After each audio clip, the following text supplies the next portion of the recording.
guess this is the third time we played a blue-white deck, but one was approach, and the first day of actually hunkering down and trying to get a little prep work in for the RPTQ. Grand Prix Toronto team was this last weekend, and Brad Nelson and Oliver Two's teams both top forward with blue-white as their standard decks, and it's what I am relegated to from RPTQ team. So of course we're just going to start with Brad's list. From the outside looking in, there's a few things I don't like about this list. One being Settle plus Syncopate, and one only having 3 History of Benalia.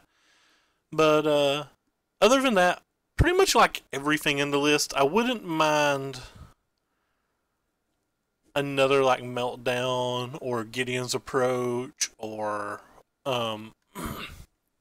Silhouette type effect on the sideboard, but like maybe that's not super important when we're playing the 3 Blinks main. Knight's the only card that doesn't seem like run of the mill, and I actually think this card's pretty good. I think it's just having extra Knights in your deck because of history is particularly good.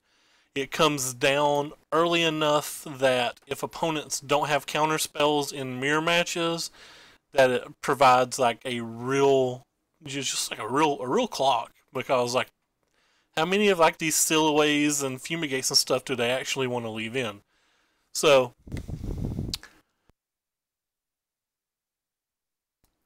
I think it's an okay tool versus some of the black decks, like blue-black control and stuff like that. Like this thing can come down and just do a large amount of work. But and I think that's one of the matches that's traditionally been pretty good versus this deck. But overall, I really like this list. I'm pretty excited to give it a try. 27 lands, I absolutely love that, especially since we've added multiple tap lands to the deck. It's shaved on Field of Runes, which I think is correct. Hey, we're playing versus Newmont. I have no idea what he's playing. Snap, keep this hand. This hand's just great. Snap, play this.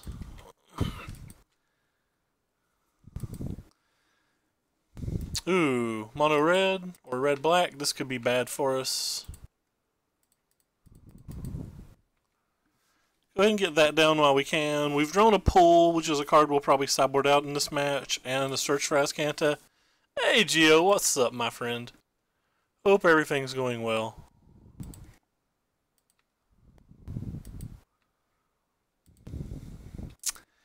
I don't know if I've ever played Newmont before. I actually have no idea. I'm going to assume we have.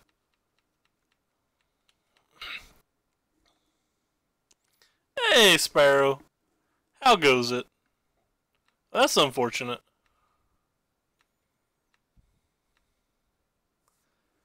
I kind of want to keep that.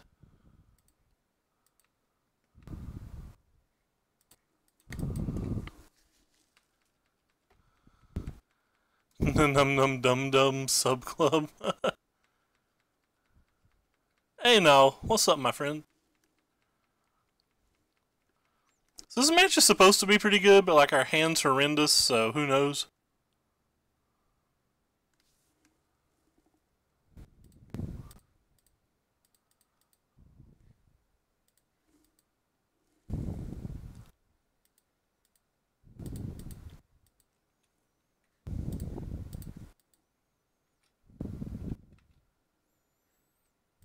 Snap graveyard. Oh, second pull, so it's now 3 cards that we've drawn that we're sideboarding out. Those are always the best cards to draw. But luckily he doesn't have a ton of pressure this game, so that could work out for us. Maybe we'll get some value out of one of them.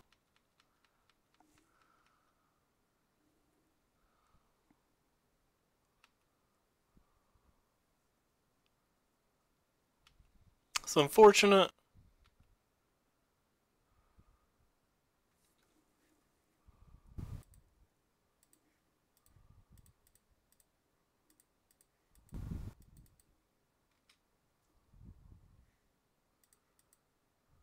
Kind of do need this card, which is kind of bad. Because now the Chandra's going to come down, and there's nothing we can do about it.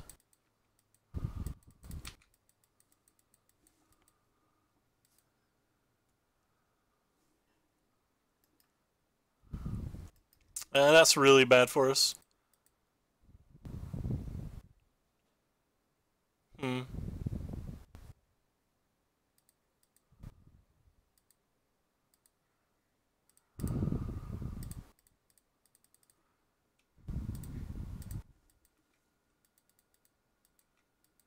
Sultai Crappers deck. I've liked the Sultai Crappers decks. I think they're not too bad. Blink of the Eye. I think I'm actually going to keep this card too.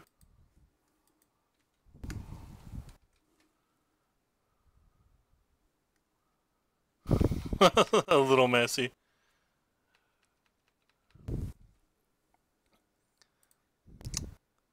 Like a good chance that maybe I'm not supposed to keep this card. I'll take the damage and bounce it, or whatever better play he plays at the end of turn. Maybe get some value out of the Essence Scatter if it's not Chandra. If it's Chandra, that would like clearly be pretty terrible for us. Alright, well, I don't want to take more damage, so I'm just going to give up on this value.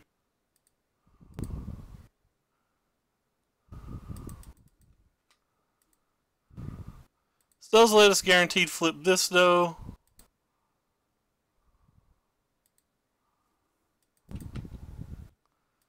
Which is pretty useful in a spot like this. Just want to tune and Rogue Refiner back. You don't want to play Fire Geo.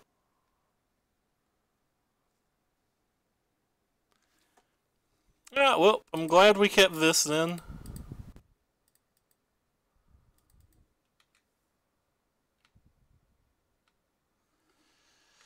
Alright, 27 land deck, and we're still stuck on 5 lands after turn 10 and drawing extra cards. But we did ditch a few of them. Think we have to use this now?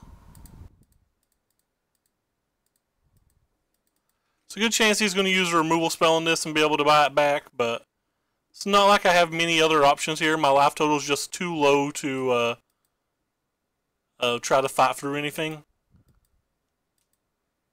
If he drew another 3-drop, I just don't know how we can win. Yep, just don't know how we can win if he drew another 3-drop.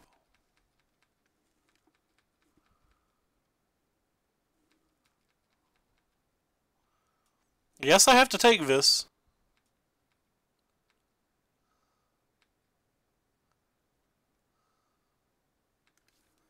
And hope that this pull can somehow save us. Because we need lands and spells. Well, that was good. I keep that too, so I guess I can get rid of this since we can't use it next turn.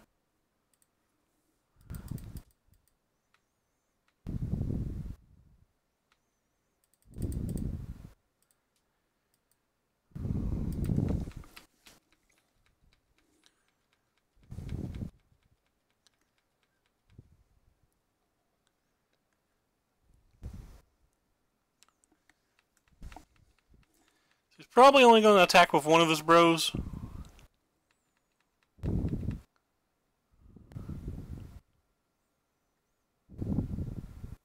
Oh well, he's going to attack with both. I guess that means he's just got a removal spell for the one and doesn't care.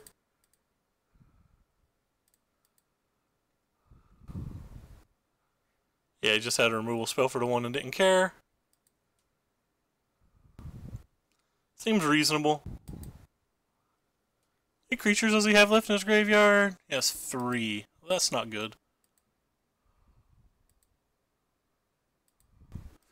That, however, is great.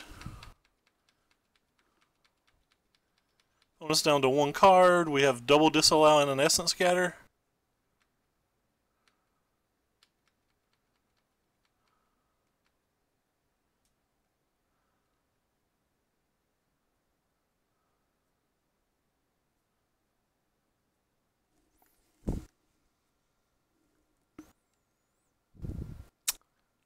Earthshaker Kenra. What a boss.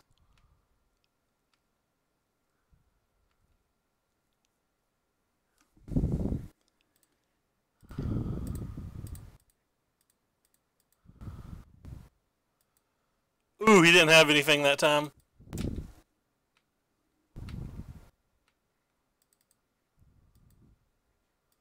Alright, well, we have a pretty strong advantage now.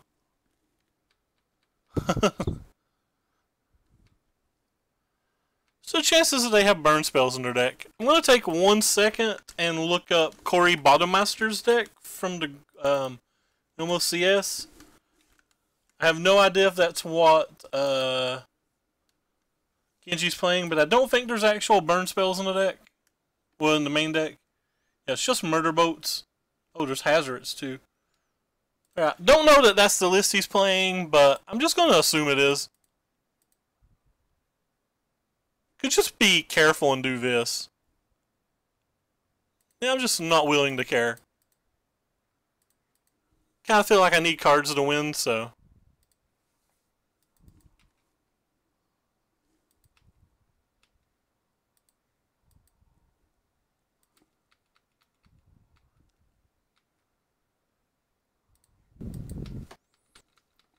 Not found a Teferi in our top billion cards.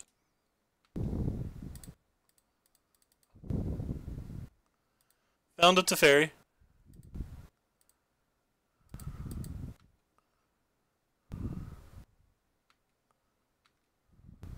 Found another Teferi.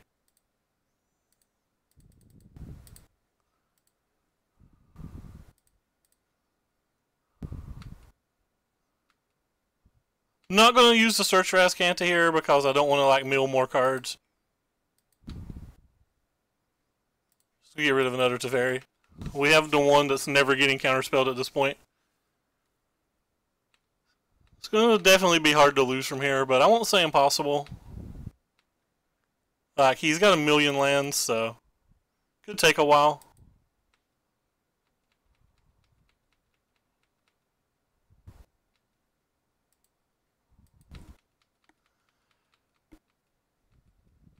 Certainly behind on the clock, too. Which is a relevant thing.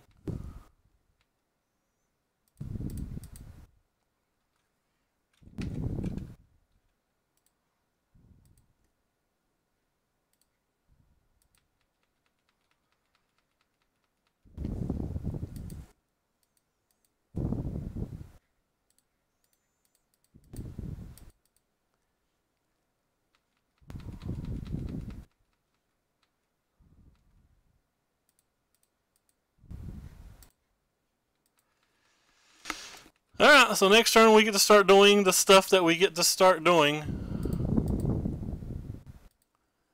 Not tapping my things because I'm lazy at this point and I'm worried about the clock. Wouldn't be worried about the clock if I wasn't streaming, but I have like this weird latency thing when I am streaming.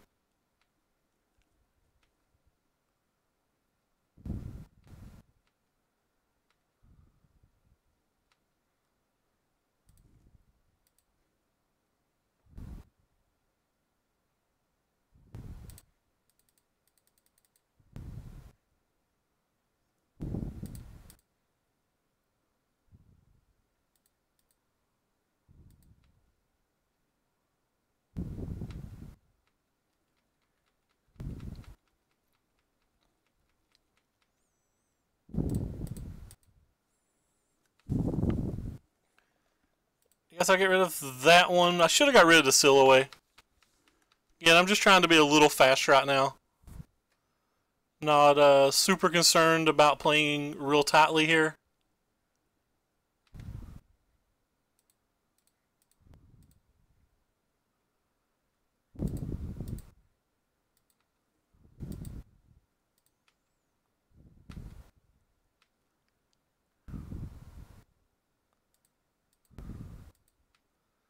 That's the card that probably locks it up.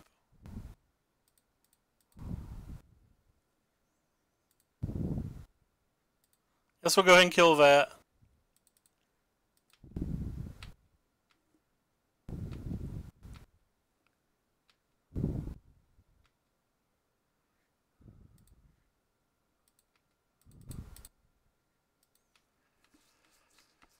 Whatever he plays here, I'm likely to commit at the end of his turn.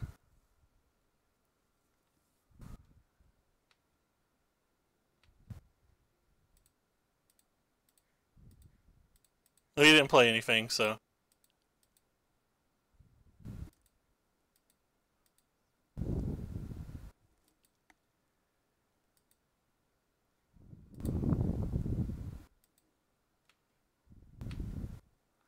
Alright, since he didn't play anything, we'll just keep doing what we're doing.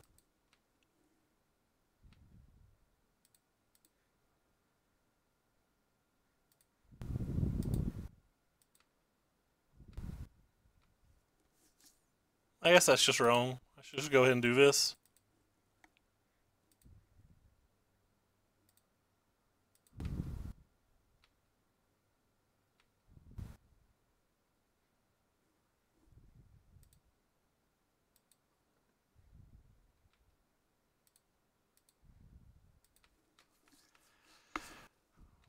We're about to get ultimate number 2.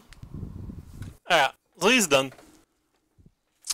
We were about to get ultimate number 2 and then make him or we're about to get rid of all of his lands too. Could have bounced my castaway and got rid of the rest of his lands next turn, so.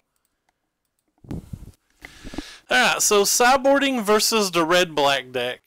Feels kind of weird to me. I'm not exactly sure how I'm supposed to sideboard here. I think this card's pretty decent. I don't know how I feel about Invoke the Divine. I'm also not 100% sure how I feel about these, as they can kill them relatively easy.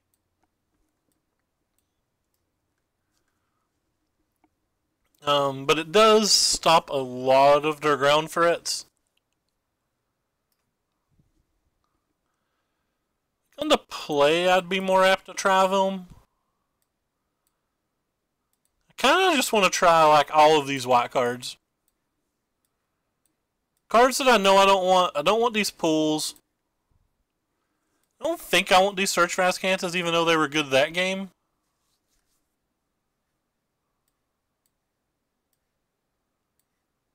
Kind of just want all of these. There's no way I can get all of those cards in our deck, though, so.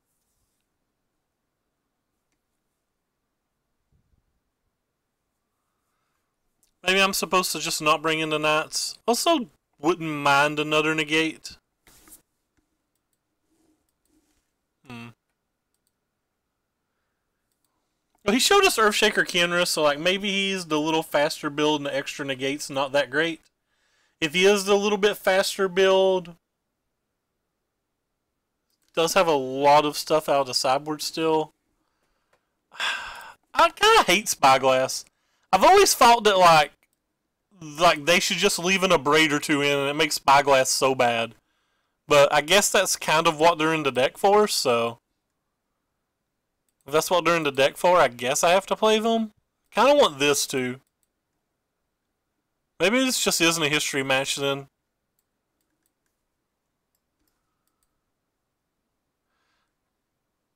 Don't expect them to have Heart of Kirin or Bloodfast.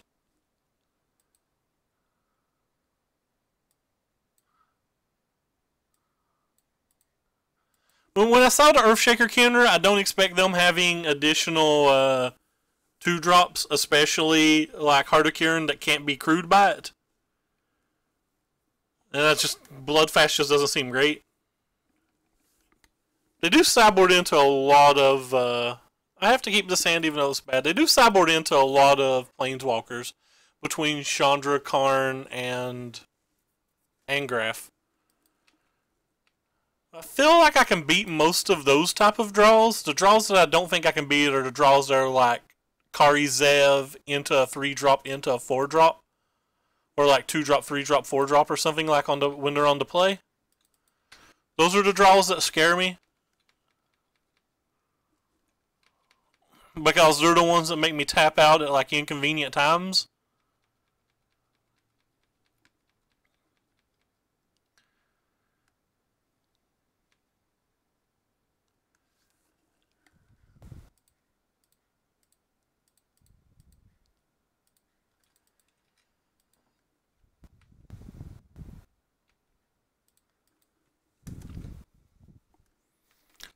Might have to cycle this cast out to look for a land,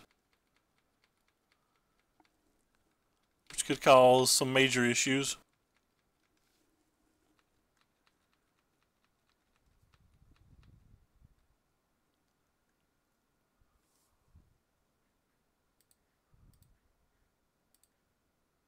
Yeah, we're gonna look for a land.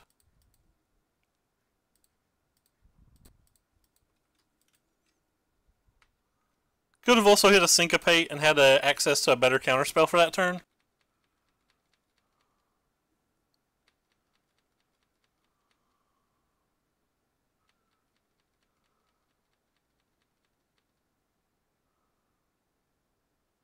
Interested to see what he plays here.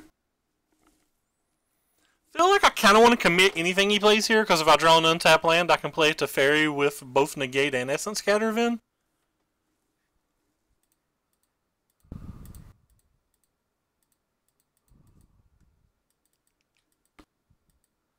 And we have 27 lands, so I think there's a decent chance that we draw a land.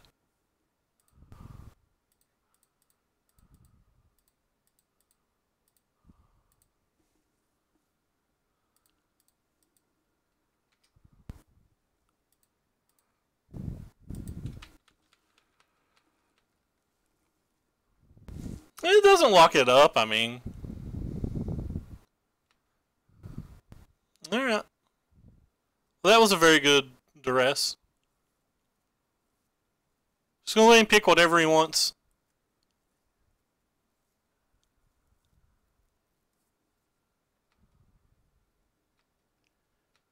So no Chandra's the next card he's drawing.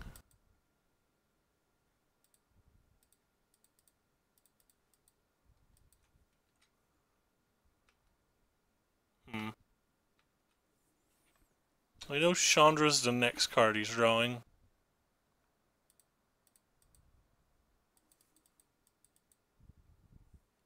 I don't really want him to draw to Chandra, do I?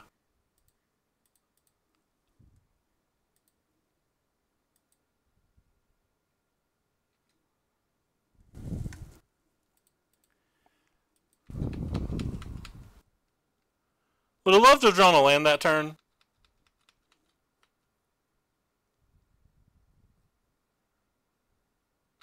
Now the Fairy's just like super dead.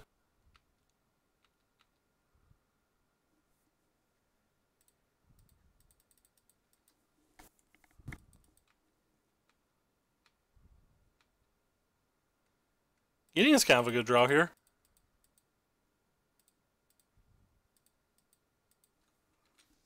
We still have a negate for his bigger threats.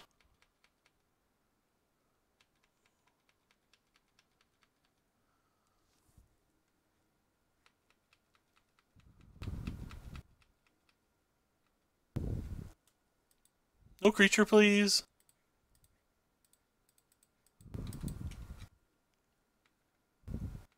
There's the land we wanted.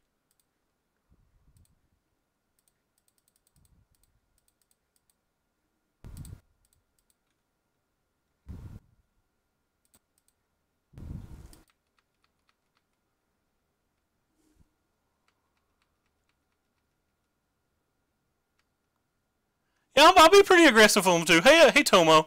What's up, man? We just didn't need to in this particular spot. I didn't think.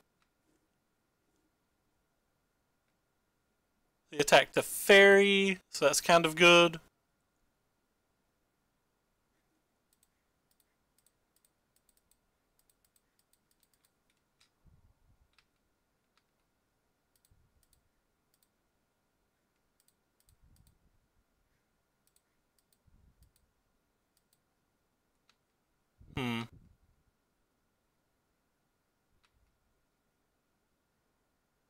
So I ended up with 4 tapped. He's tapped out, so I'm not worried about like tapping his mana better. Yeah, please don't say anything that he has. Though this game's pretty locked up. I would, unless he just wants to spend a lot of time. I assume he's conceding fairly soon. Yeah. Yeah, I didn't think Kenji was the type of player that would play this out longer. Like, our life total's really high. He has to spend about a foul. If he'd drawn a threat that turn, like I think he would have played, but I don't think he's going to play on when we're drawing at minimum 4 more cards. Oh, that was going to be a good draw too.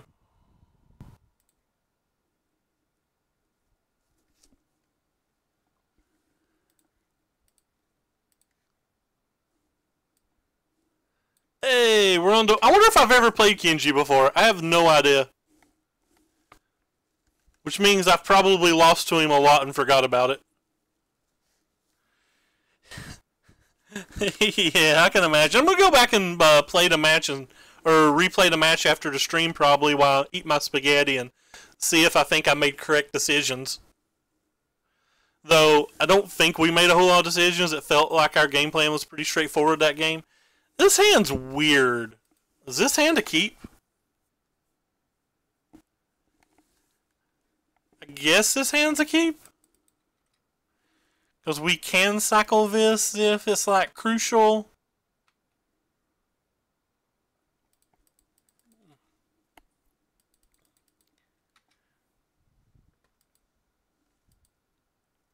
Yeah, Battle Bond's going to be interesting.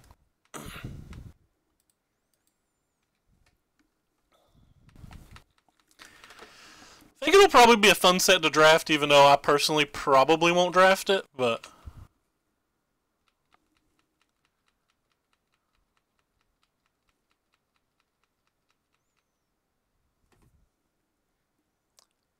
Catself Rebooter. Well, we know what he's probably going to take, so I guess we just go ahead and let him.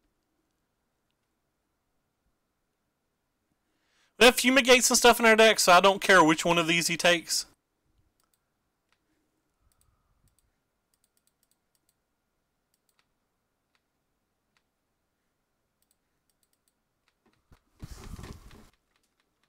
It's the new conspiracy type multiplayer set that's coming out this year. They have like partner in it and mechanics that are designed for group play. Should be pretty fun. Actually, gonna go ahead and snag that cast out. We'll get our little bro back. Unfortunately, this is a deck that's got like a bunch of cast outs and things, or sorry, like Vraska's Contempts and things, so our Teferi's just not as good here as it would be. Just slamming it on turn 5 versus like 1,000 people, but there's a good chance that I do anyway.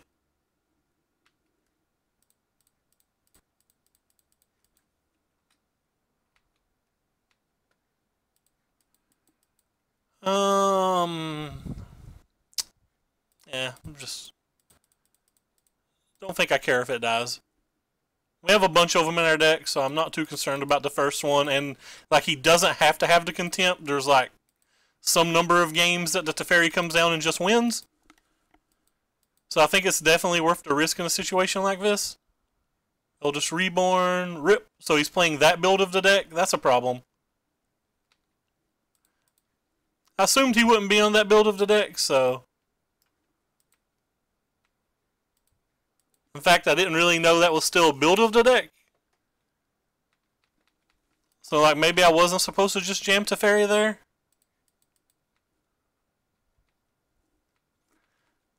I feel like this match is pretty good for us post-board, but, like, maybe really bad for us pre-board.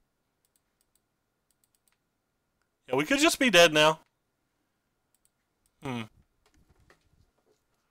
guess we're not. He's going to get an extra card, and that sucks, but... Then we're going to blink it back to our hand and replay it and hope he doesn't have another. We might wait for a negate next time, but they have like so many random discard spells in the main deck, especially with Catself Rebooter and stuff, that I just don't think it's worth waiting for a negate. But yeah, this deck's like loaded up with 4 Eldest Reborns in the main deck and like a bunch of Vraska's Contempts, so that's pretty darn hard for us.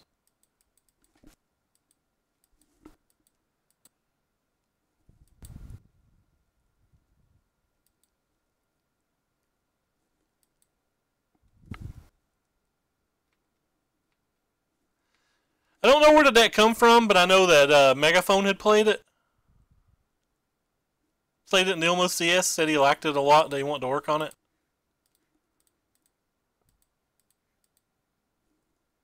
Whoops.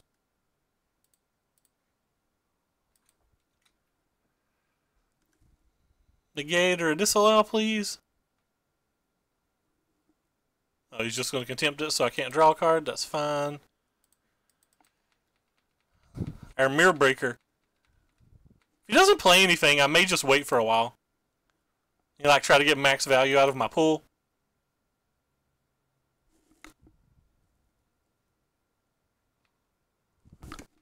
Just going to get gifted back. I don't care.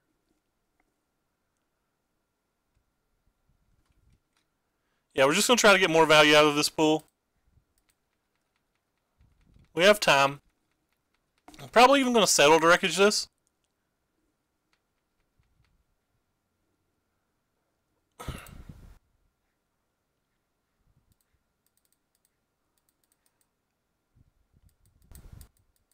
This is only bad if he draws like another Cat Self Rebooter in game 1. And then that's not even horrible because we're going to draw something to get the pull back.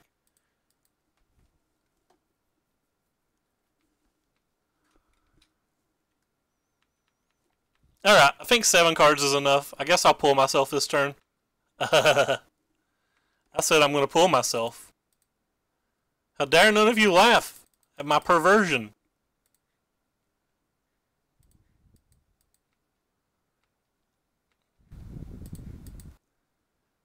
Alright, opponent's done. Their game 2 gets considerably better because they bring in Doomfall's additional Bloodfasts and Duresses. Our game 2 plan involves our brother, the Knight of Grace. They also have Karns, If Near Deadlands, sometimes Dead Shrades, and Bloodfast, so I think we want this. Some of their builds have, let's see, they have Eldest Reborns. Probably want both of these in this match. What don't I want? I don't think I want these.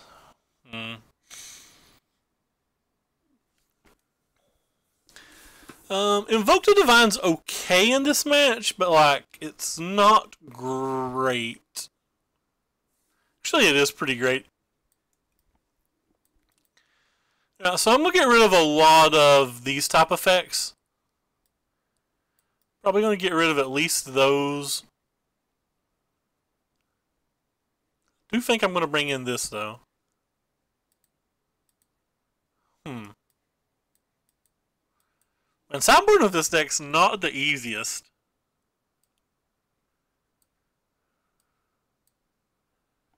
I'm fine with that. Just want to give history lessons. Yeah, I'm disappointed that I don't think I'm bringing in history in this match either. I might would bring it in on the play, but I don't think I want it on the draw. Trying to think of what all this deck typically has in it. They have some like Lilianas and stuff. They don't really have a lot of creatures.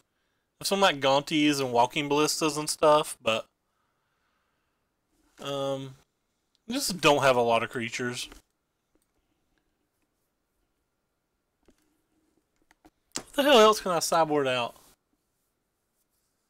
I have like Liliana, Argos Bloodfast, Walking Ballista, Karn out of the board. Some of them have Sunset Pyramids. I think I will take a land out on the draw.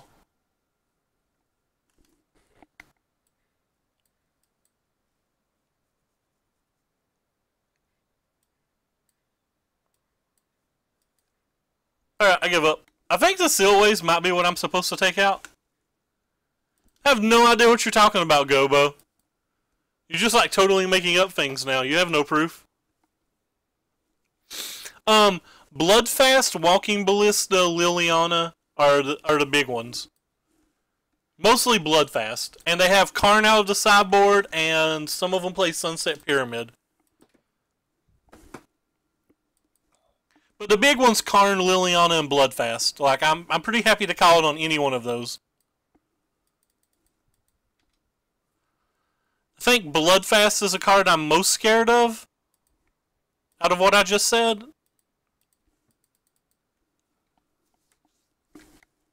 Yeah, I think Bloodfast is probably the card that scares me the most out of that small list. Rip. Well, this will help us tell what's in their hand.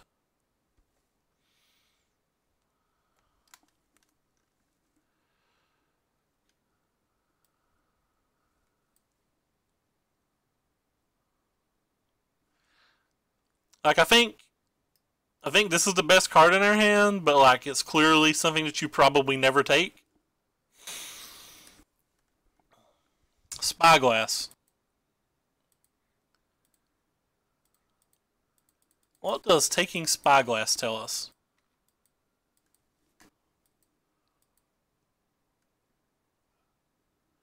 They would have probably played Bloodfast on 2 if they had it. It's weird. So they want to resolve Karn on 4? Is that the only thing that makes sense with that attack? So I'm not going to put that in my graveyard.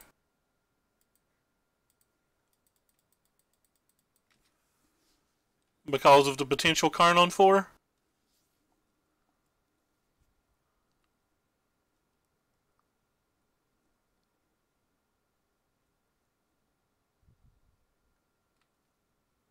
Huh.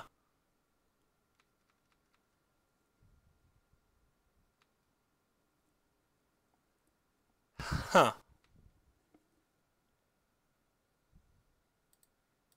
We'll keep that too. I think this game's already awkward. Really need to cast out that, but can't really just let them untap and resolve a Liliana or something.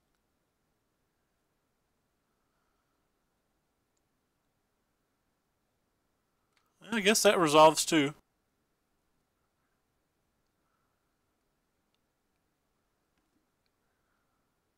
Should have shaved it to Fairy.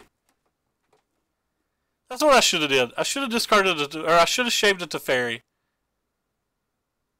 Should have sideboarded out to Fairy. Because drawing one's so horrendous.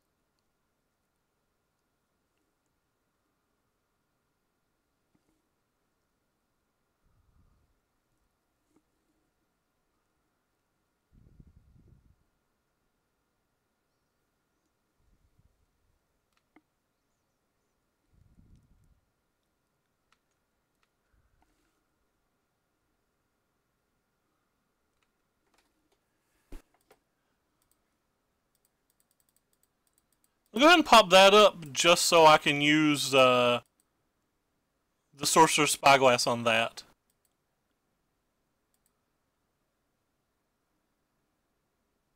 Kind of need land, so I guess I won't get rid of that. Even though it doesn't really do anything this turn. Oh wow, their hand's pretty bad. So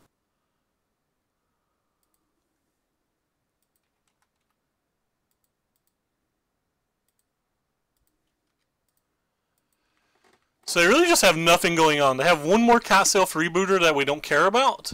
And then they have the Arc. That's all that they have.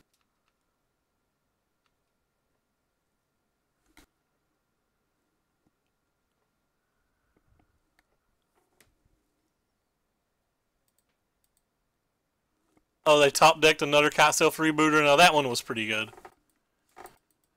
We did leave Fumigates in our deck though, so they didn't play a land yet, did they? Okay.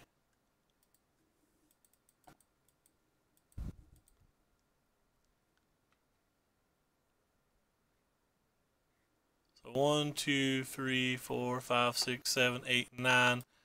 Well, they get that. That's unfortunate.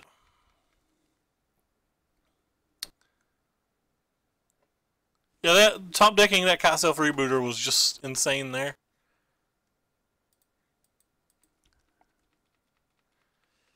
We're really far away from having anything relevant too.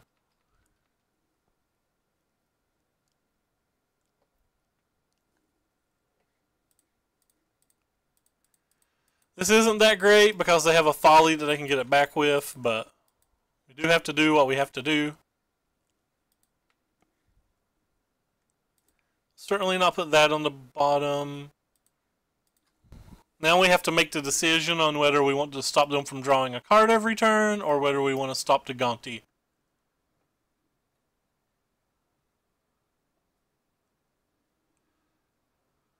It's definitely a hard decision. I don't know what's right here. Seems like either of these things can just beat us, but I guess I'm going to go with this one.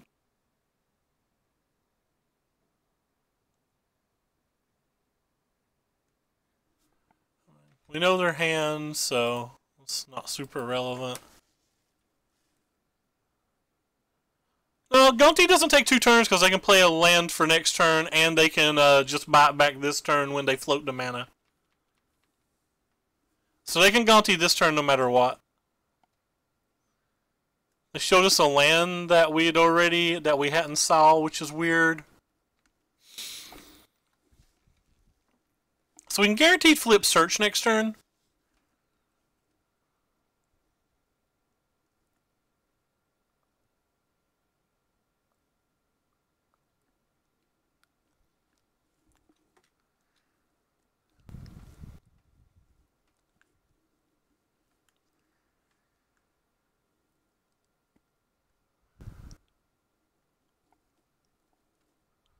I don't know what card of theirs I would be most afraid of.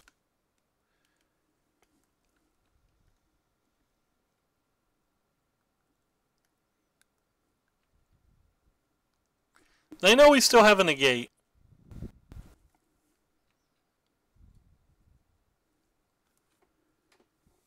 Cast out. Are you good enough to keep? Probably good enough to keep, right?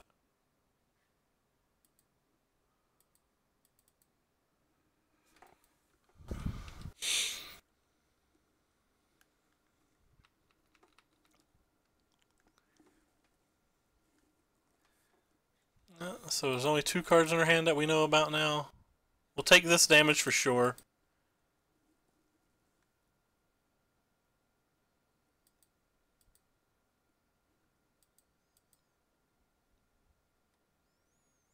Kind of interesting that he's only attacking with this one now.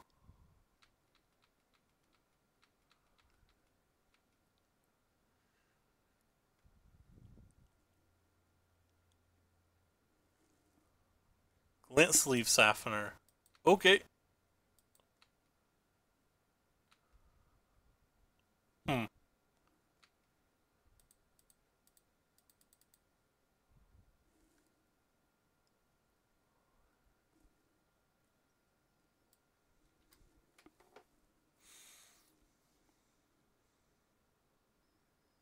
Guess we get to see how good the card is that they kept.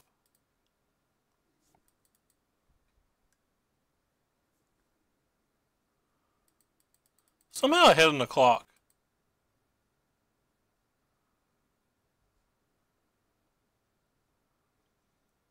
I don't think I want to put that in the graveyard either. My 27 land deck hasn't done very well land-wise. I think we left 3 or 2 fumigates in, so. But we have a Silway and a cast out. He has no energy for the glint, so the glint's not even that relevant at the moment. Like, I don't care about the glint.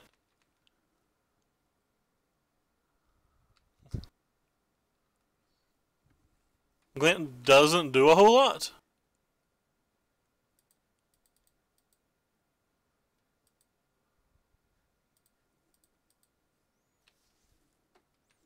This is a play mistake. I should have actually took that damage and held up negate.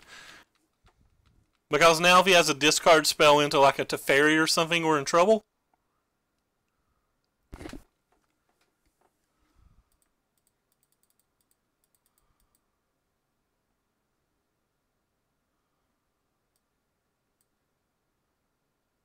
So he's got a pull for tomorrow. Wasn't ever going to stop that, so that's fine.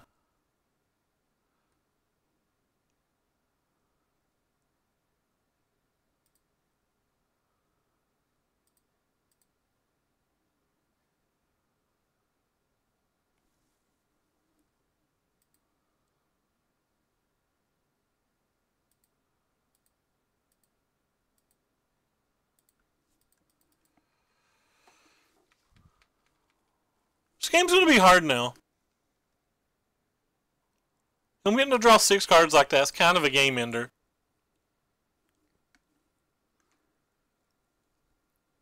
Assuming his 6 cards that he draws even remotely relevant, you know. There's no guarantee that they are. They could just be like very bad cards.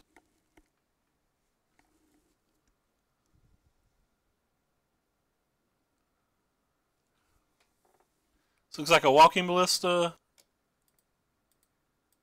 Let's see if we hit a counter spell, I guess.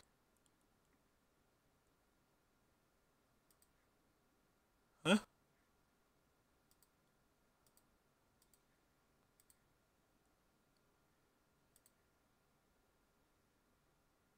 Huh.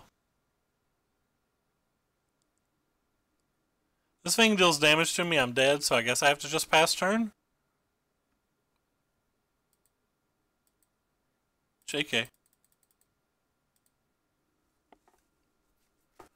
If he has another walking ballista, the game's over though, because we can't counterspell it. Yeah, getting a pull tomorrow in a late game is kind of backbreaking.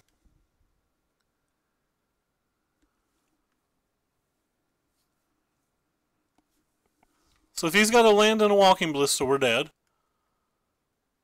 There's the land.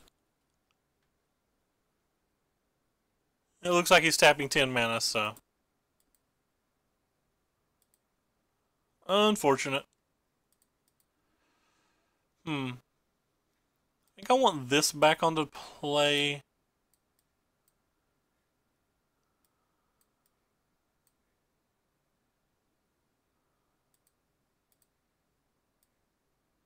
think I want the histories onto play.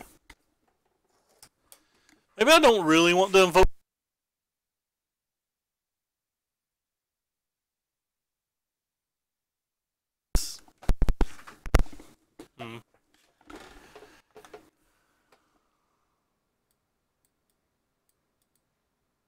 Kind of want a couple of these.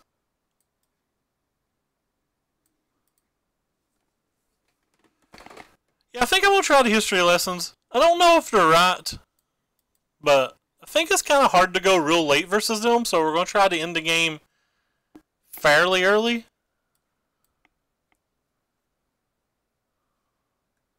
See how that works.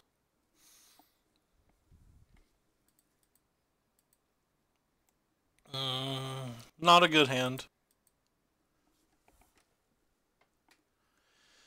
Not a good hand. We don't have a second white and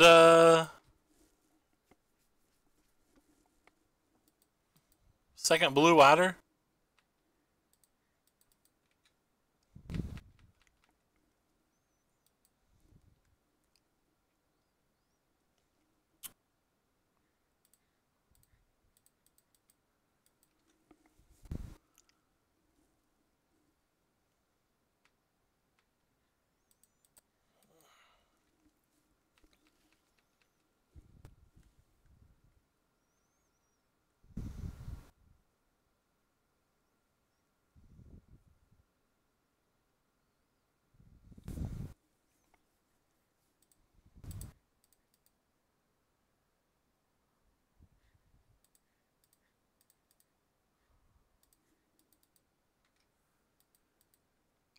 Rip. Alright, give up. They can cast whatever they want now. I'm not going to hold up just negate. They have too many threats that like the negate does nothing versus. So if they just happen to have a Karn or something now, we're just like frowning, but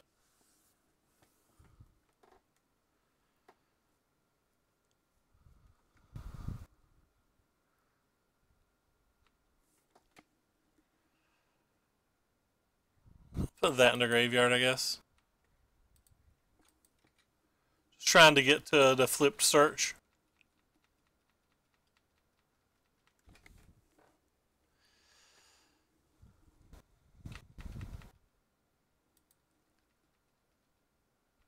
Yes, yes, you got this. This card's brutal. We've already got rid of one of our cast outs as well.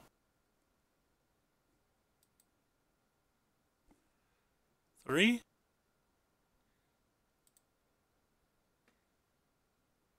Guess I could just let that resolve, right? Could go ahead and field this while I could. And then seal away this and not care if that resolves. That seems fine.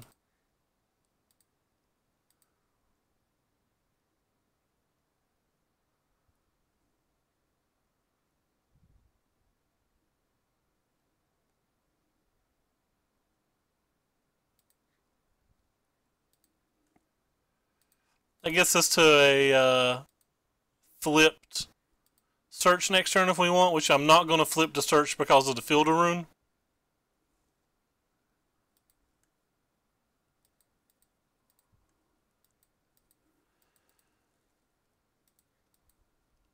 Oh, they had something else. That's unfortunate. Oh, they're just drawing a card? Don't care about that. Well, I guess I'm going to keep that.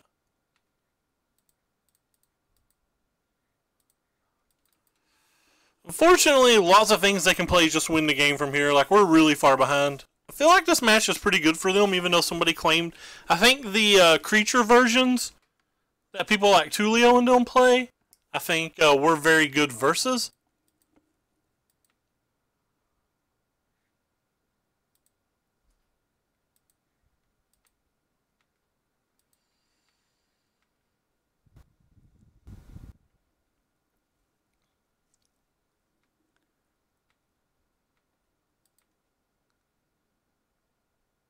Oh wow, he's going to give us...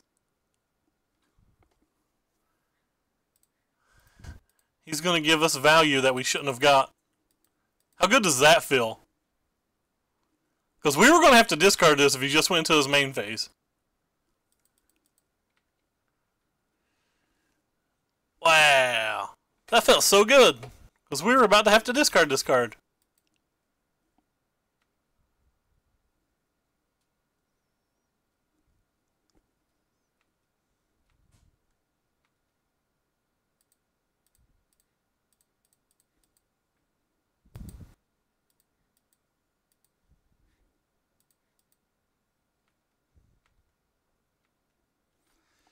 Interesting. Do we just jam Teferi now? We can protect it, and we're years behind in the game.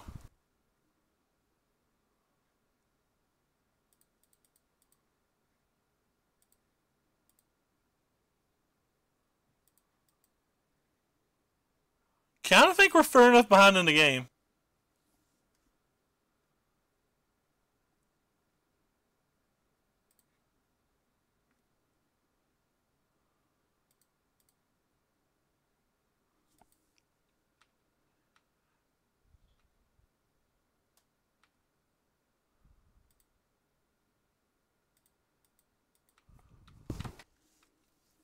So they get the Cat Self Rebooter back on their side of the table.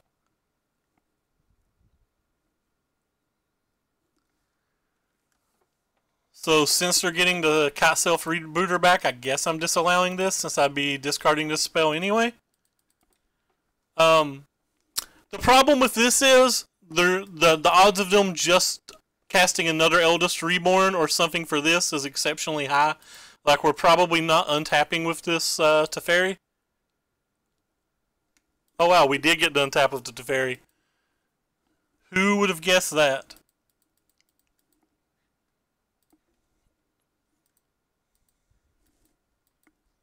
Who would have guessed that? And they have eight answers to the Teferi, and we'd only saw one, so I kind of just assumed. I don't even want to put this in my hand, do I?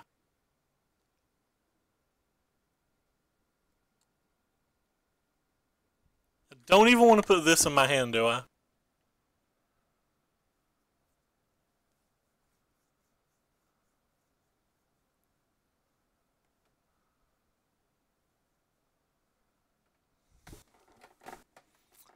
Kind of a close call. There's only two Teferis left in our deck. I guess it's fine because we have a...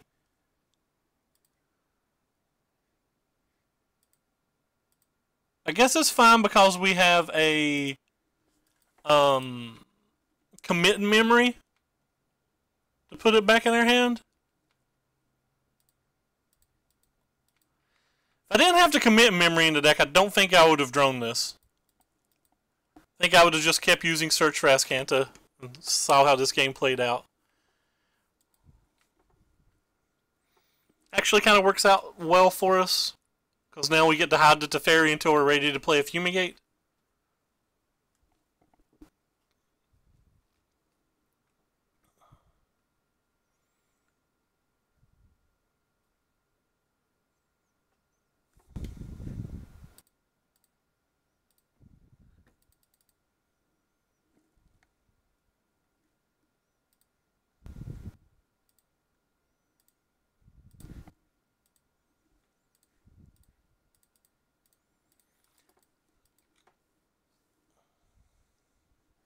That was our Spyglass, so we don't have to worry about Gonti anymore. We just have to beat the 3 cards he has plus the Bloodfast. Which, honest to God, isn't the easiest thing in the world to do, but...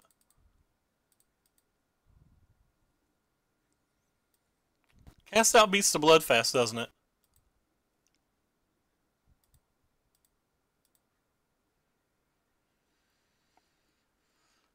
I guess I'm just going to play this one this turn.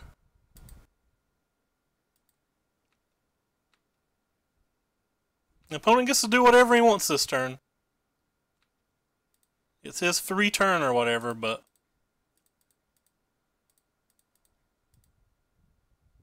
I feel like getting rid of that Bloodfast before he can potentially just draw 3 more cards is worth it.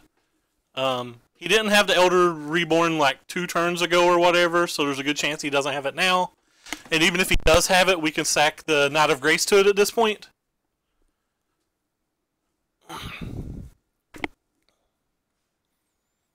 Knight of Grace also stops this from attacking.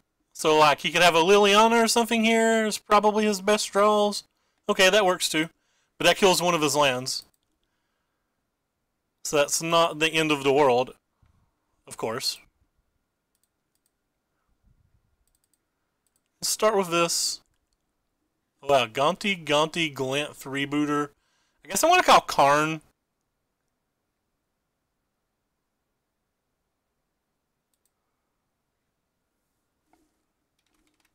I think Karn's probably the card I'm most afraid of in a spot like this.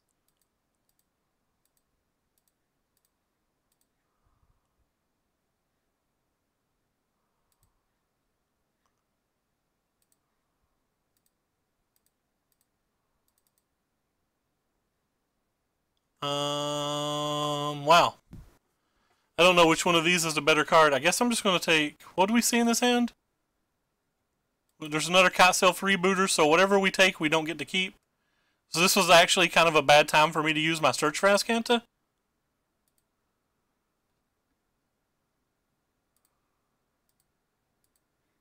Yeah, that was kind of a bad play by me to use Search for Azcanta there.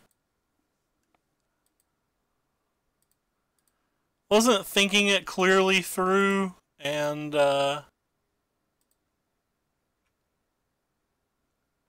just want the Teferi back, I guess.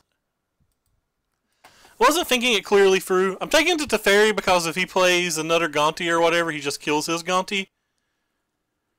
I'm not blocking. He can deal 2 damage to my Teferi. I could care less about him doing 2 damage to it.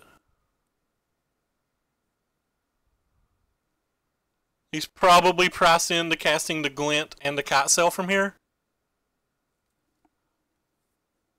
Oh wait, he doesn't have the Kitesail, does he? Okay, yeah he does. Never mind. I got confused for a second because a card was on the stack and I hadn't removed it yet.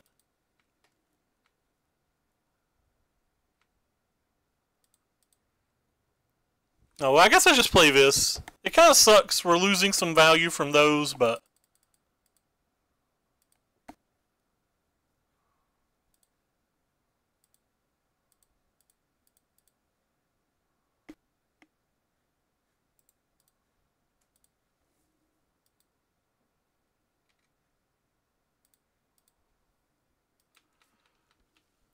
But that's okay, because this one's going to attack for 4, baby.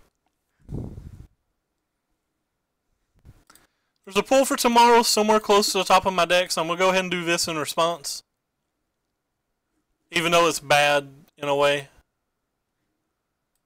That's whatever. Need to find a counterspell for his pull for tomorrow just in case.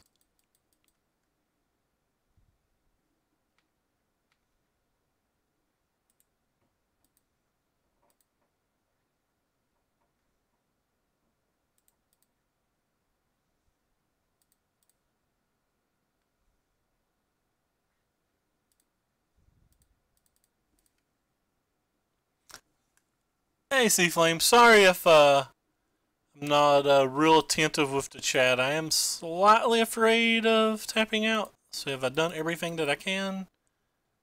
Yes, I've done everything that I can. So just attack. Could care less if he death touches it.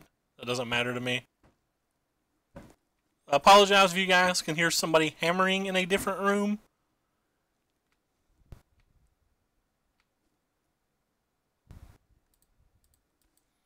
Hey, Sirius, have you seen... my friend told me about it, and apparently Naseef's been streaming it, but I've not actually looked at the deck, and I've not played it any.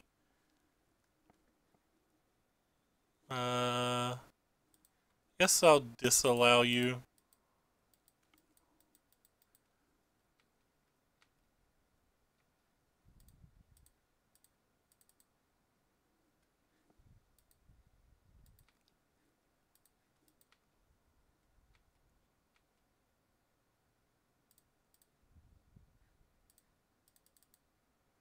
That's our third history, so that means we can't actually even hit a history.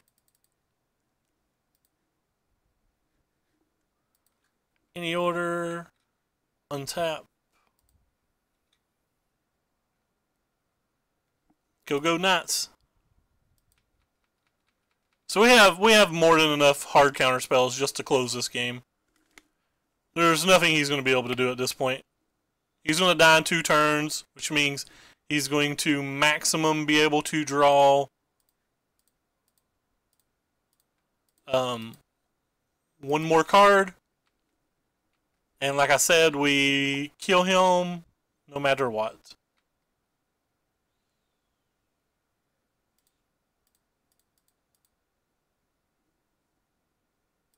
I guess I'll take the pull for tomorrow. Maybe he'll concede early if we do that one.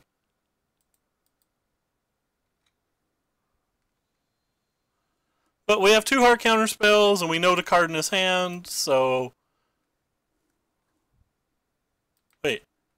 Oh, I forgot to use Teferi. Just trying to go too fast. Forgot to use Teferi.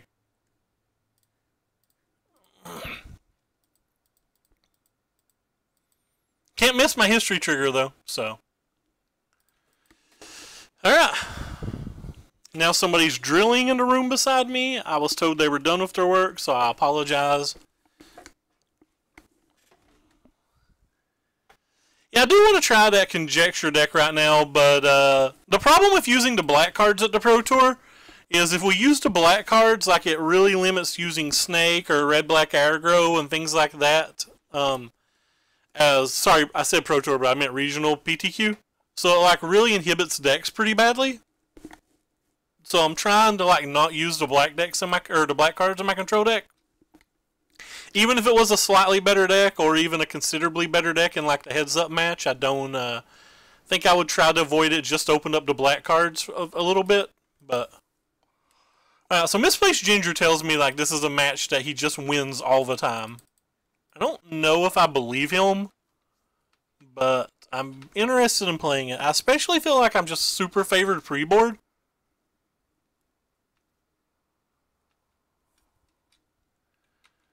Yeah, opponent's got the type of draw that makes it hard.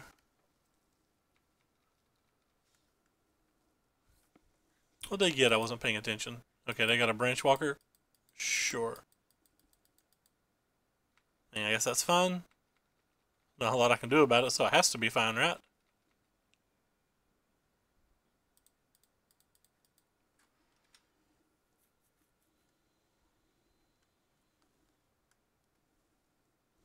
Can't imagine them casting another spell I care about here.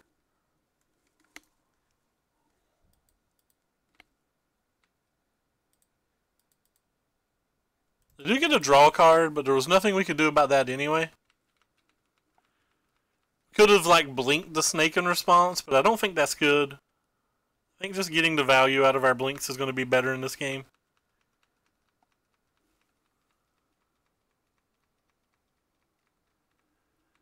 Yeah, I was told it crushes blue-white, so I mean it's probably a reasonable deck. I've not looked at the deck list, so I'm not 100% sure about that. Stop drawing glints. That definitely messes up all my plans. Is that guaranteed gives him another card next turn?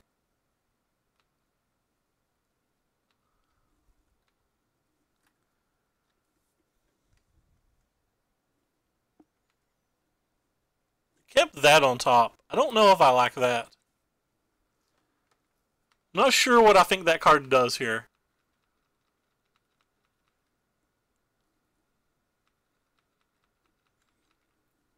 So I'm interested in disallowing the other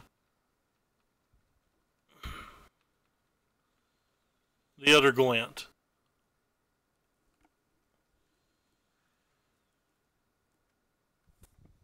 Yeah, I'm interested in disallowing that, so.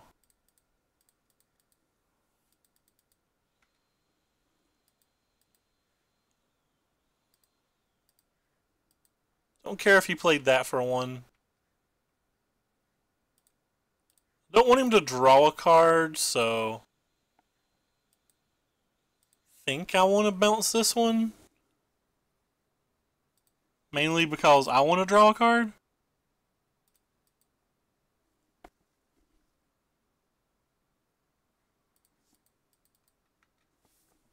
May or may not cycle this cast out. Really depends on what he does for his turn.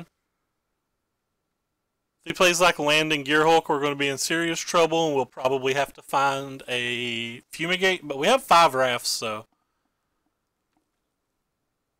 hopefully finding them isn't the end of the world.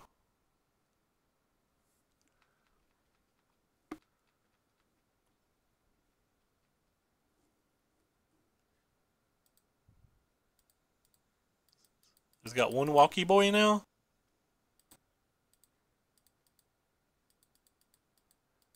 Alright, well, it doesn't seem like we're going to draw it. Again, we're just going to bounce this then and keep hoping. Alright, Teferi does something. At least. I really feel like I would just load up this Walking Ballista and attack me, but. Oh, maybe that's too aggressive. I could have Still Away.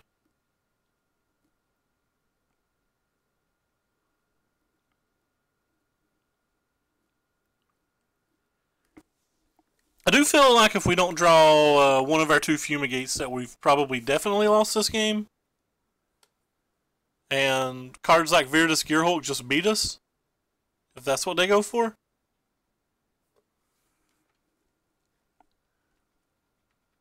So that's 5, that's 7 damage.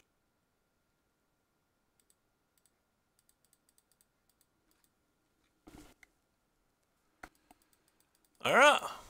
Well, just dead? No outs, just dead. It's not a good place to be.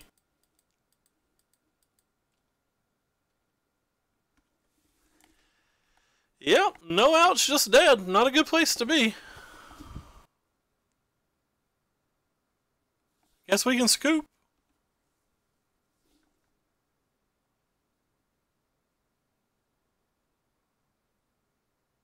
Trying to think of any out that we have, and I'm not coming to one. We can beat the board, but we know he has another Walking Ballista in his hand is a problem for anybody. Ballista in his hand. So even if I hit a Fumigate, cast a Fumigate, he goes to. I guess we're still alive, but if he draws a land, we're dead. And then we have to have the last cast out in this deck to even beat the other Fumigate. Oh, I guess we could draw running Fumigates.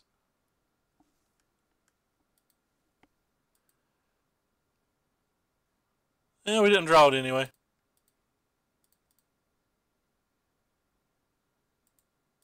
Ah! My mic's breaking out. Well, that sucks. Huh. We definitely want this.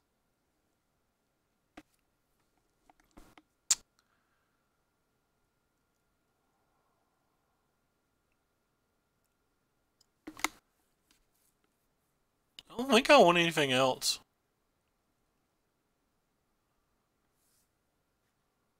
They have some stuff, but I don't think they have enough stuff for me to care.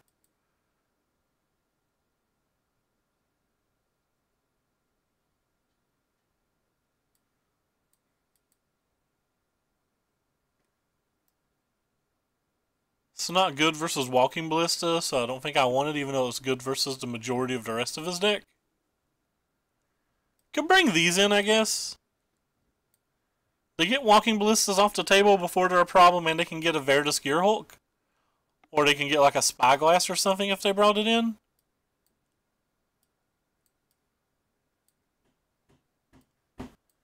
Just don't think Blink's great in this match. Again, I apologize if somebody's deciding to hammer right now.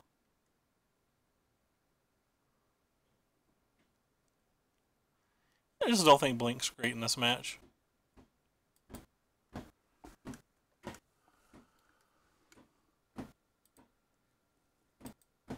This hand's a snap keep. Any hand that's got a turn 2 search for Askant is a snap keep. Like, you don't even have to think about it. I don't care if the other cards were 6 lands. As long as one of them was an island, you snap keep, and even if it's not an island, you probably keep. Fortunately, when they have turn 1 duress, it takes snap keeps, makes snap keeps look kind of bad. But you still keep it and just hope they don't have that. Ha ha ha ha. Thanks, Moto.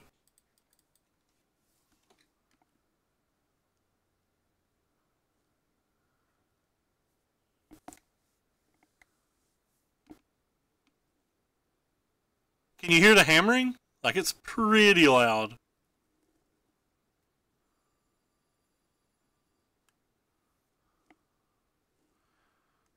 I think opponents like fighting the urge to type something in chat about the incredible luck we just had.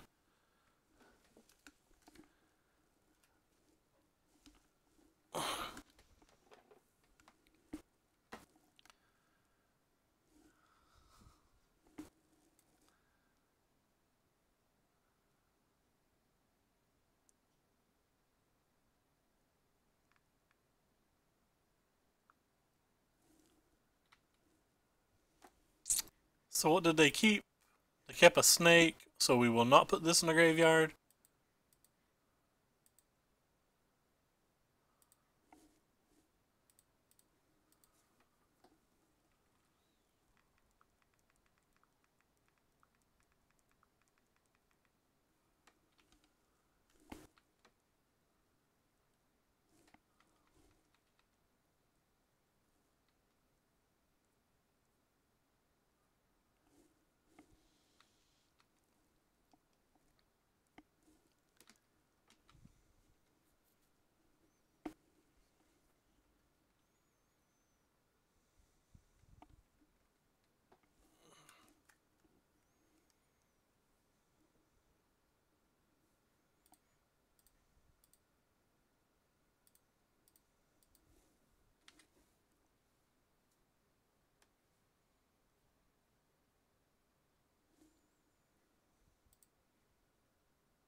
Kind of want to keep that, but if I miss a land, I'm probably dead, so...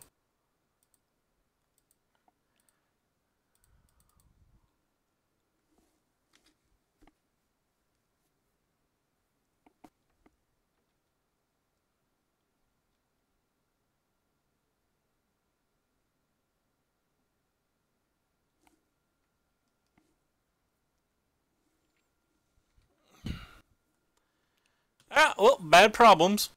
Like I said, maybe this match isn't as good as I thought it was. Standby, I really think cards like this aren't very good in this format. He kept that on top. So go just to play anything that's got a power and toughness?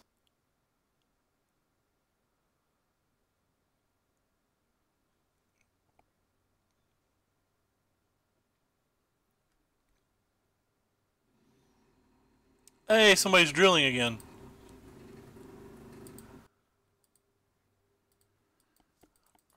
Right on time, tapped land.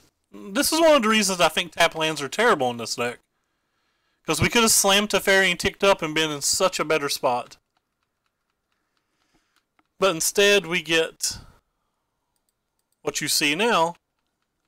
Or we're in a very good amount of trouble and like doing anything with the Teferi's not great next turn.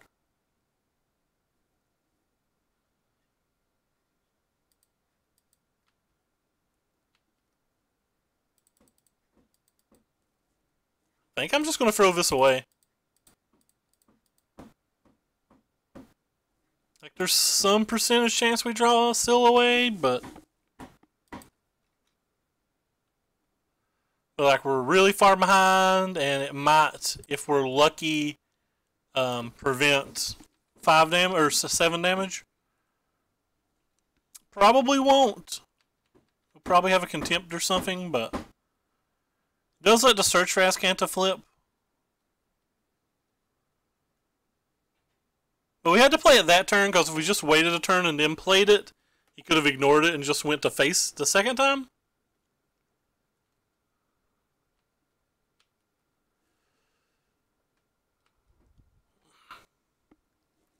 This Invoke the Divine's been really bad.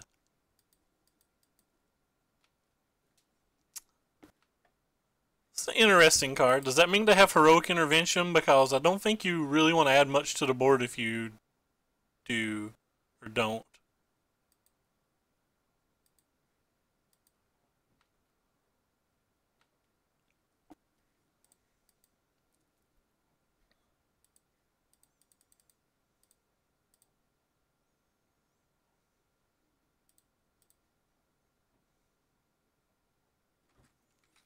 Second Teferi we're throwing away.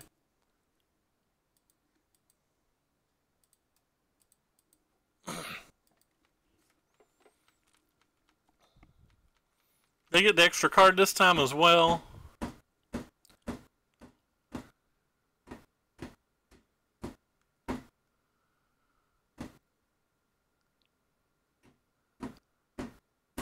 Again, I apologize for the hammering.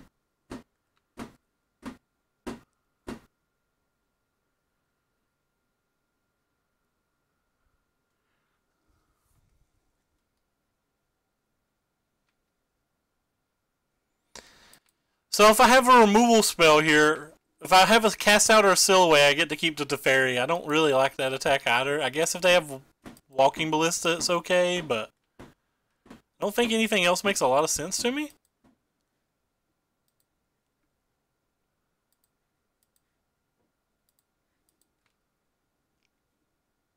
Guess they could have Blossoming Defense too.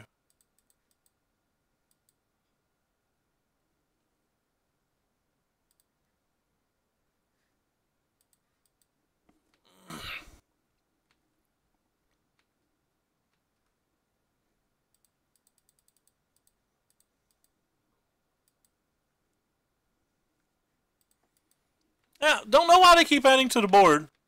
I feel like this is a game that we shouldn't have come close to winning, yet now we have a chance to win.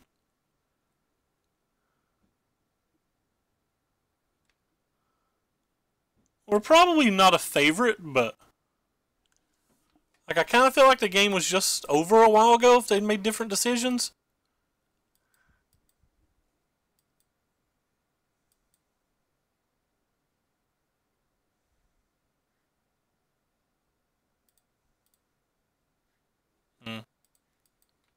Yes, because of duress, I need to wait.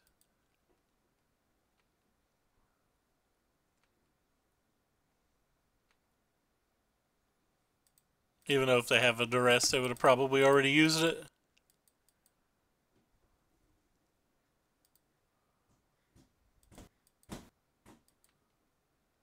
This hammering's driving me insane.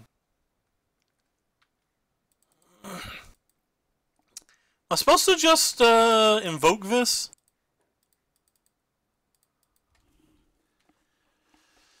Feel like the odds of me getting much more value out of this. I think sideboarding in these evokes might have just been wrong.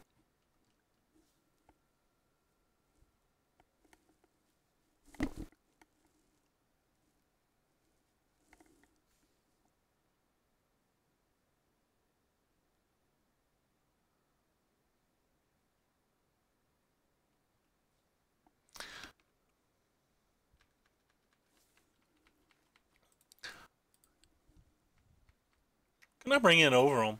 So they could have Nissas and Walking Ballistas and Bloodfast, so maybe this is just better.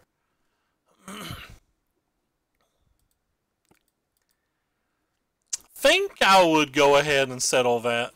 Just because he gets to draw another card next turn.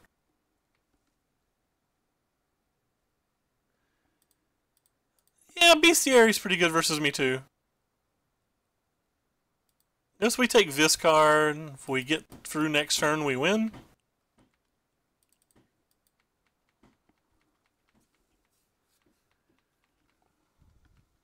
He gets another card here, though. He's bound to have something useful at this point.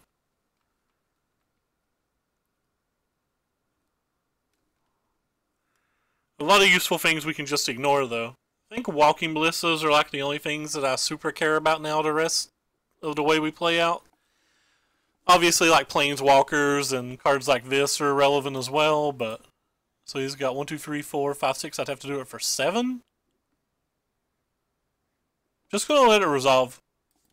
I'm fine with that.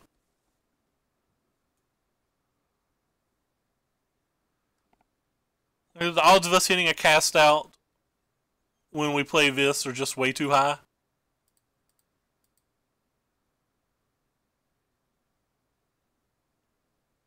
I'm not sure I care if he draws 1 or 2 cards here.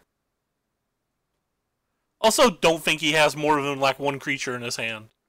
So I think he's like drawing max of 1 card.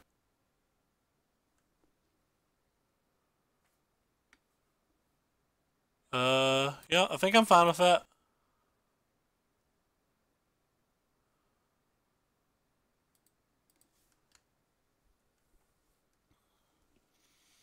Yeah, but I would have wanted to cast a Settle if he attacked with the Glint. I think I'm just gonna pull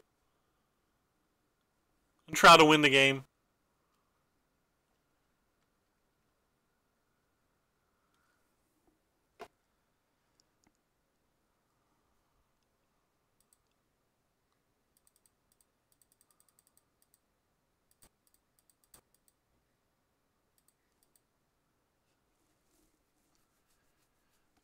What do we want to discard?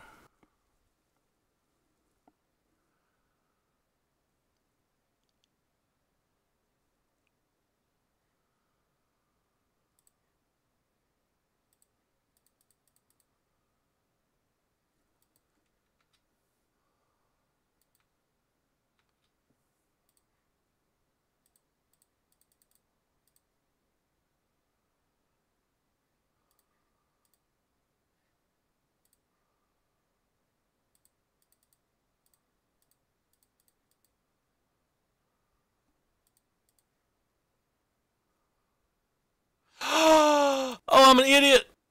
Oh, I'm an idiot. I just lost this game. I meant to bounce that, but I wasn't. I just stupid. Wasn't paying attention enough.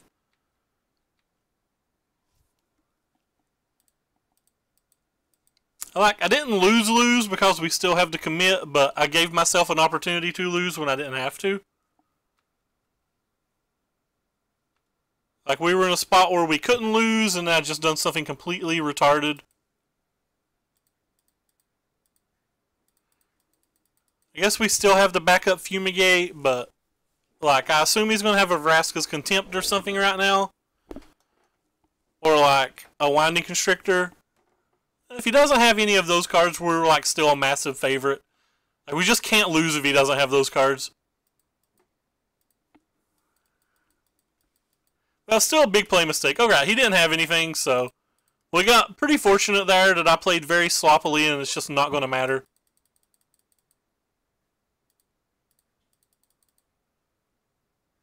I just got too far ahead of myself.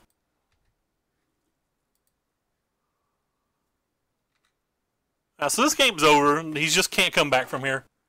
Yeah, I played really, really sloppy those last couple of turns. Like, we were so far ahead, and then I just like a mouth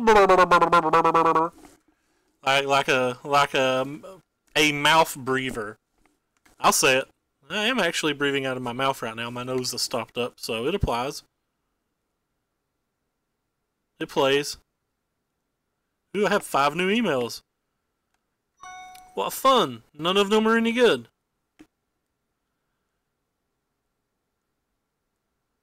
I guess I could sideboard. I don't know why I'm sitting here looking at the screen.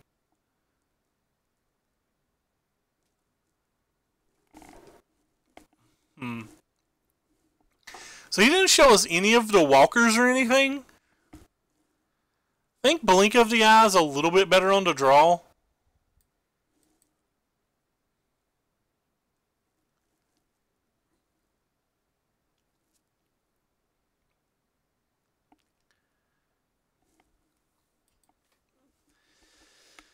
You think Pull for Tomorrow's a little bit weaker?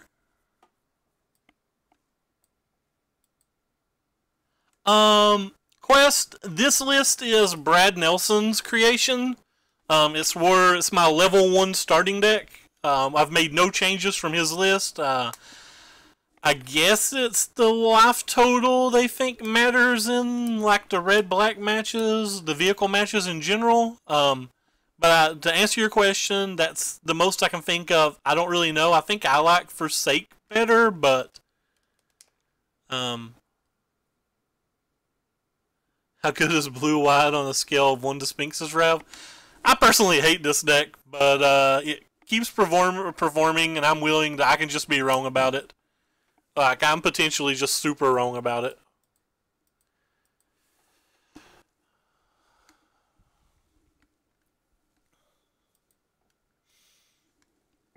Oh, well, our 27 land deck gets the sweet 1 in land.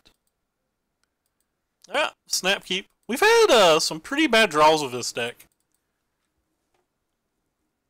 I don't know if I should have kept the search.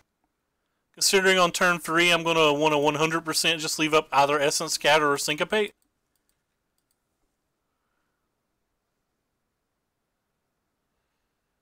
Hope no glint here. Okay, that is great for us.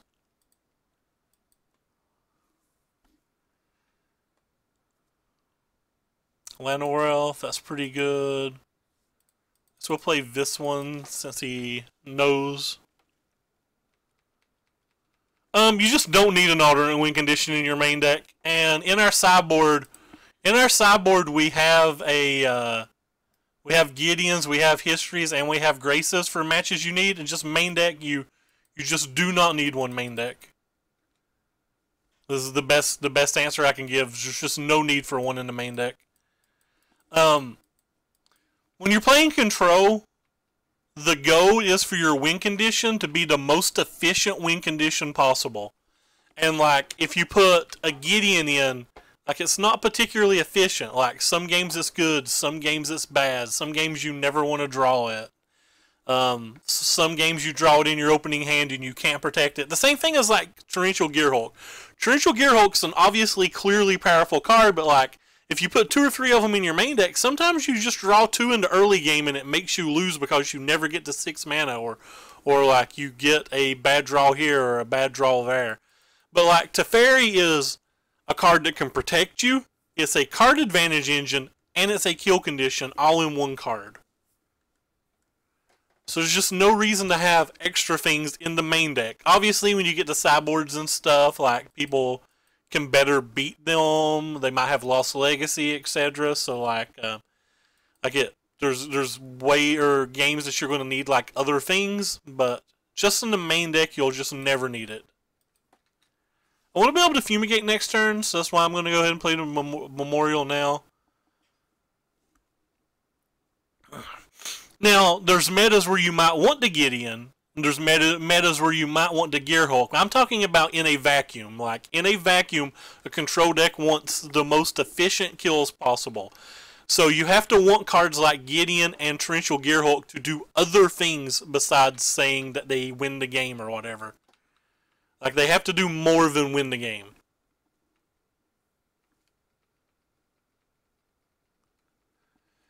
Like, say you're playing versus a meta that's got just a ton of slow green decks in it, for example.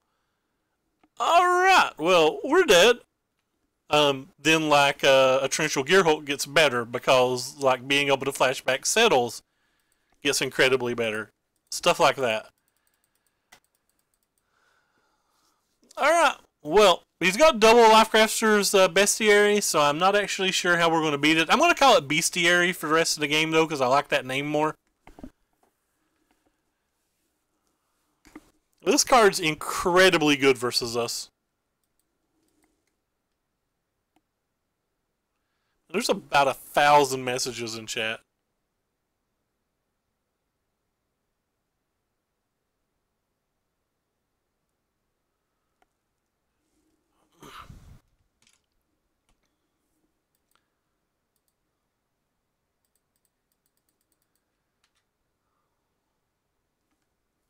I assume it's people talking about Battle Bond, which I care nothing about.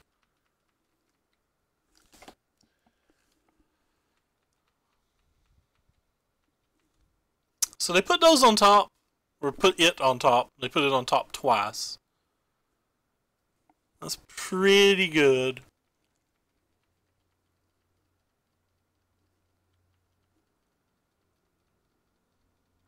Might be willing to blink one of these Lifecrafters if he doesn't make me spend my mana on anything else this turn.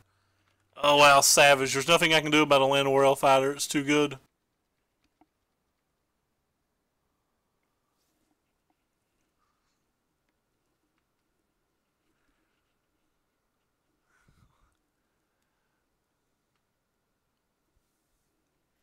I guess I could have counterspelled this one, but... well, you can't play that one at least.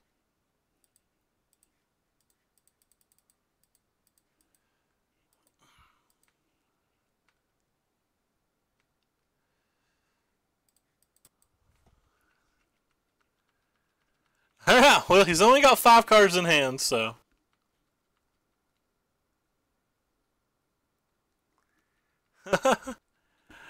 Land of War Elf's good versus the Syncopate as well.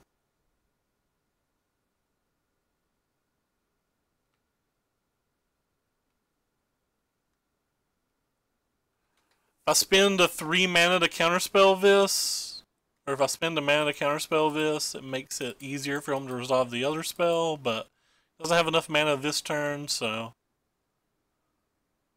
You can't just play another creature, though?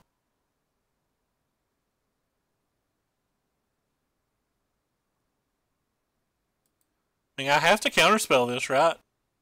Like, I can't just take that big of an attack this turn.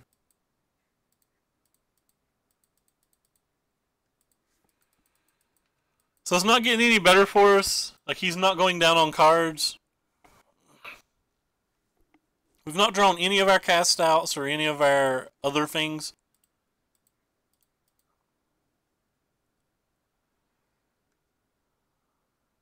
Had a pretty good hand. This card just dominated us.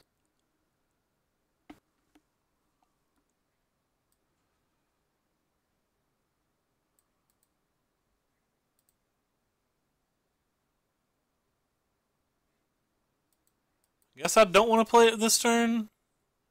Next turn I can protect it. I guess we'll try for that. I mean, the odds of him drawing like a Duress or a Nissa or something, or resolving the other Lifecrafters, are like really high, and I just can't beat any of that stuff. I can't win at this point. Like, the game's over. I'm just looking for like one of those 0.1% chances craziness things. One of those like 1 in 1,000 games that you can win.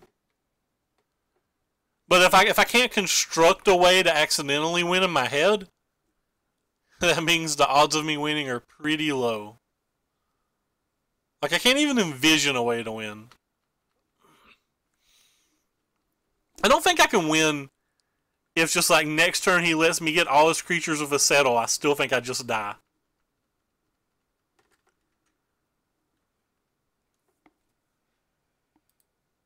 Got 2 lands.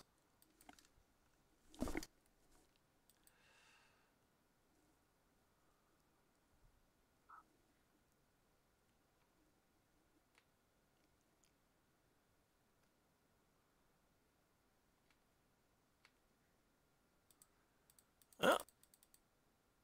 Right on time, cast out.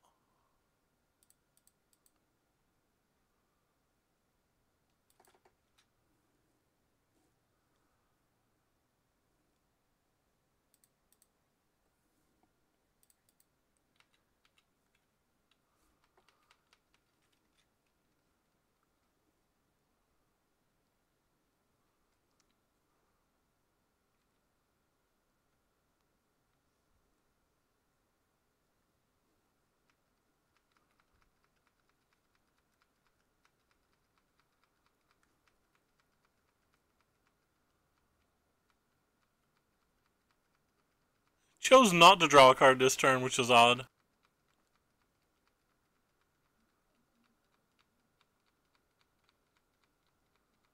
I guess he just has another Walking Ballista and wants to kill us that way? It's not enough, it's 1 off. Unless my math's just bad. Okay, he just has 2 of those. Alright, well the game's over. Well, I guess the game's over. Because even if I had a counterspell, I'm still just dead.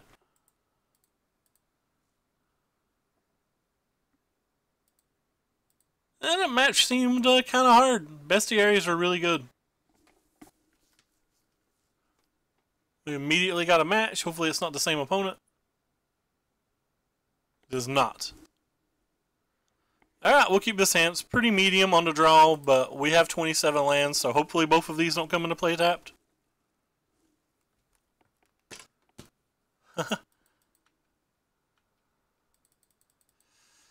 Obviously, we get paired versus a blue-white deck, which means this hand is absolutely horrendous. We've already drawn 3 cards that we never want. Oh, it could be a Jeskai deck. I guess that's a little bit better. I'm just going to cast this.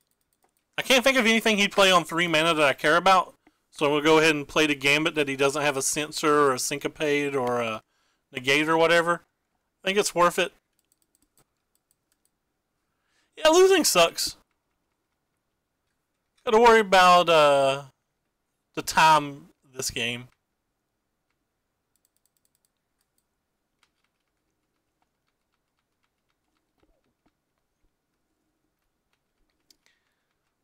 So we are playing 27 lands. If we just miss on land drop 4, I'll probably be tilted.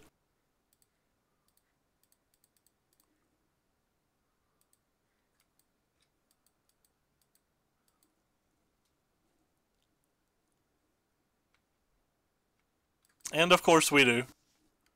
Because that's our life.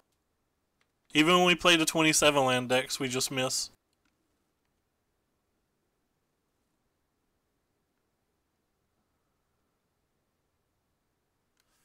Well, we have to try to counterspell that. The card's too good.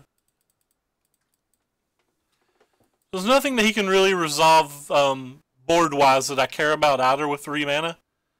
He's most likely going to just like protect this and win the game off of it while we can't even draw lands.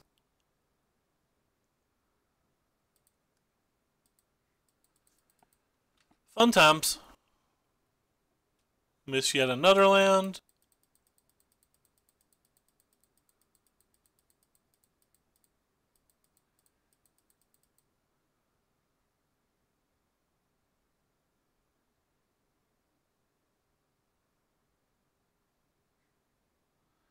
And we can't counterspell that. Next game.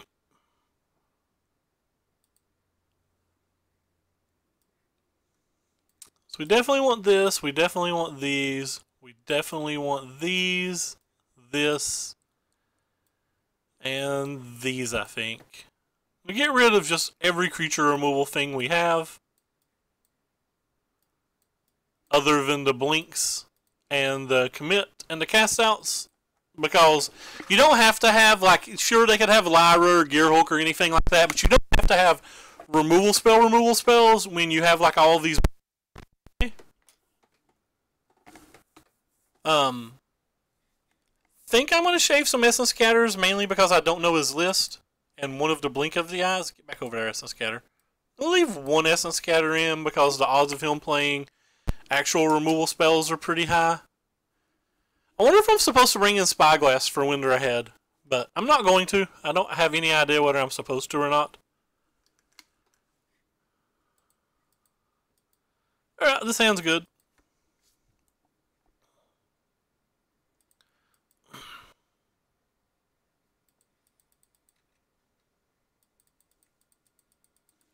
I'll probably just slam History on 3 and make them show me a counterspell again.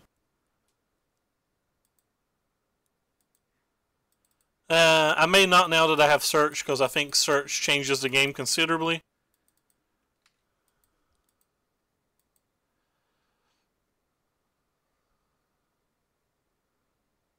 Baral, you say? Alright, it looks like I am. Not going to put that in the graveyard. I want lands.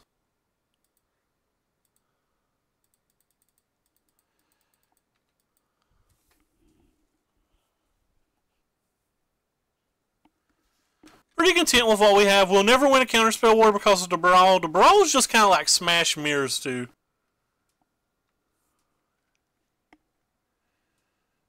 Yeah, we'll put that in the graveyard. It's not a land. If we had an untapped land, we could try to play the Knight here, but since we don't, we're not going to bother with it.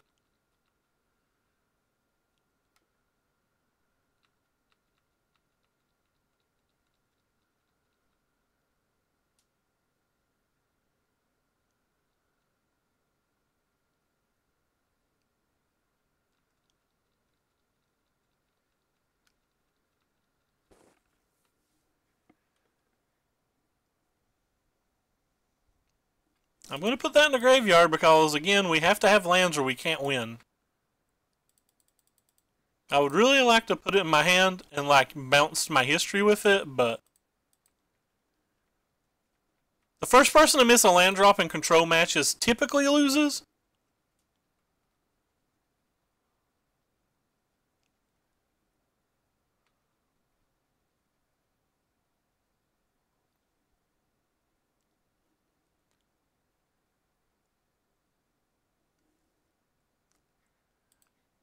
I guess that means he has a counter spell to go with it.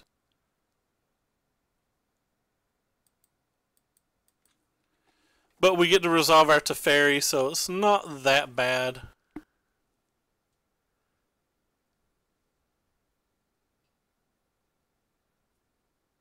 I would rather have a Teferi than a Karn. Well, he discarded a Teferi. That's sick. You can have a mountain.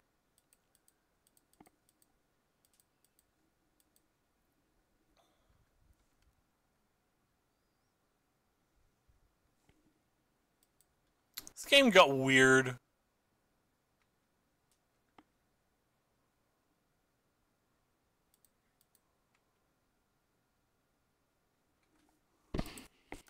Huh.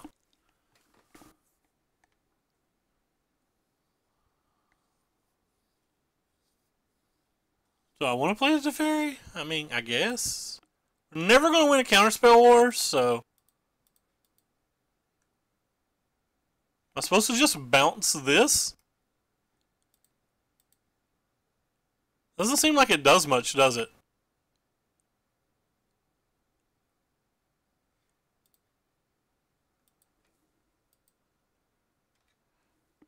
I like the idea of it, though, because if he plays his own Teferi and bounces, he can't protect it next turn.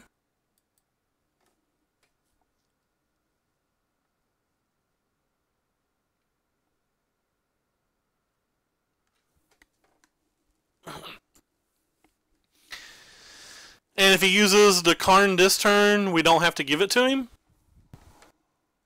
You just give him the Search Rascanta instead. Doesn't affect the board this turn, so it seems like it's better to give him that than the Baral, which is a card that I'm not sure I can actually beat.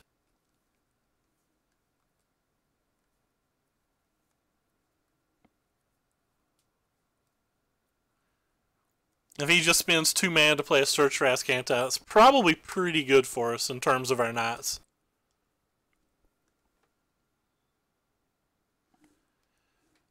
I would assume he doesn't have that many board wipes in his deck, and if he's spending mana on a board wipe, that means our Teferi's not dying, and I think I'm by. If our Teferi's not dying, I'm fine with that. A good amount of his mana, and we might be able to get a pull for tomorrow off next turn. Also, I don't really value my knights very much at all, especially when he has a Baral in play. The knights only attack for 2 a turn, which takes like 35 turns to even kill this, or it takes 12 turns to even kill Vilm, basically. Wow, okay. They have a Karn Sundering Titan, so that kind of ruined everything.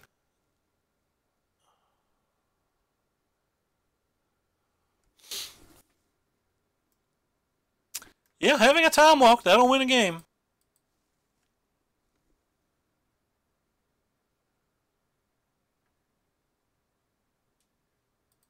They get double blink for of an eye, so they get to get rid of our Teferi no matter what, or they get to get rid of our knight, whichever they prefer. That's a bit of a tilt. Oh, now they have their own Teferi too. And now they could have ticked it up and then bounced ours if they wanted. So now they can just save this or kill this with blink. So like, yeah, we just lose, I guess.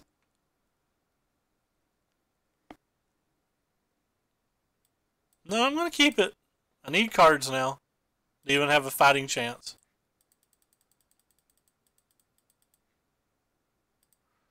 Yeah, that temporal mastery just wrecked us.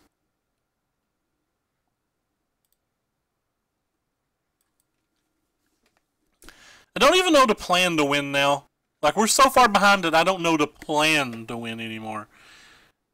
And like I was saying last game, once you lose sight of how to win is insane. BAS. I don't know what BAS is, but our opponent had a time walk in his deck and we just lost. Yeah, no creatures. I think creatures are bad. Like, I really think the creatures are super bad.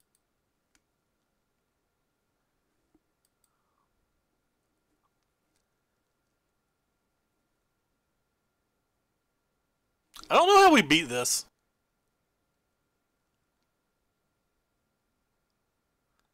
Especially if he just has another Karn's Temporal Sundering. Like, those cards can't be good in mirrors. 6 mana sorceries, there's just no way is good in a mirror. But we've had very bad draws, and game 1 we had 3 lands total, so.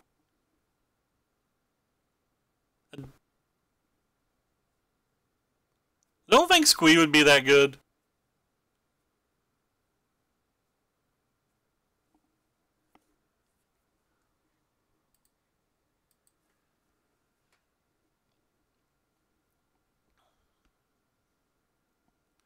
It's like really, really slow.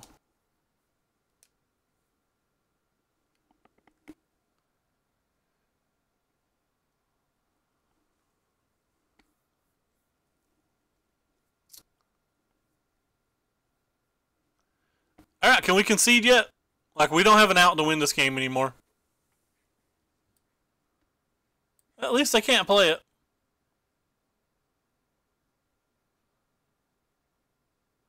We legitimately just do not have an out here.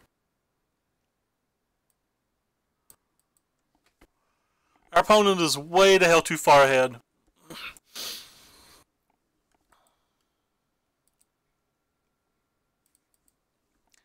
Yeah, so we could play this.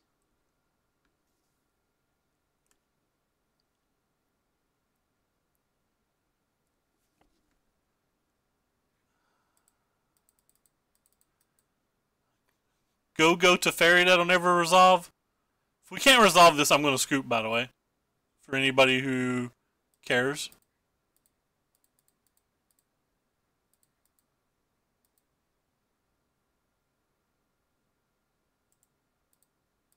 Alright, well, we got incredibly smashed. I don't think that match is bad. I actually would imagine that we're a large favorite in that match, but like we didn't get to play game 1 and our game 2 draw was kind of bad, and because we didn't get to play game 1, we lost to a card that we couldn't even assume is in their deck game 2. Like, can you ever assume there's a Karn's Temporal Sundering in your opponent's deck?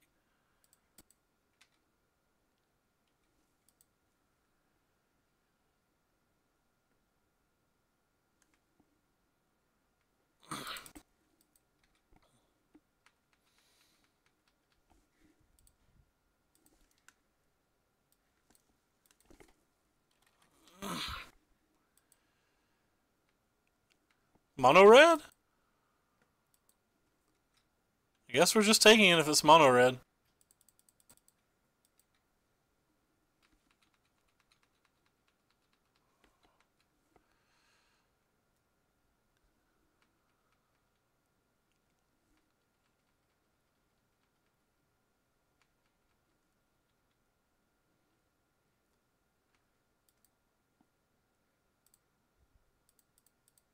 Alright, I don't want to keep taking damage from those.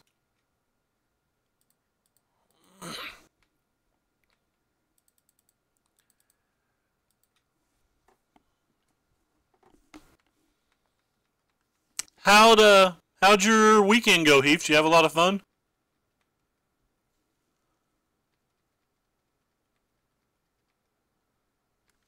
Do they really not have anything? They have to have something, right?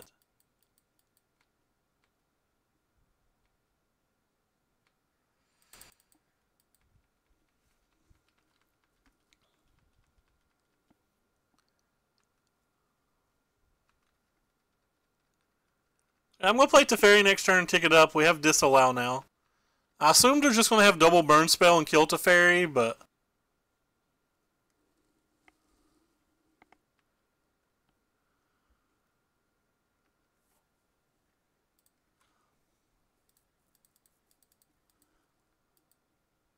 kind of makes them redraw a pretty bad card, so...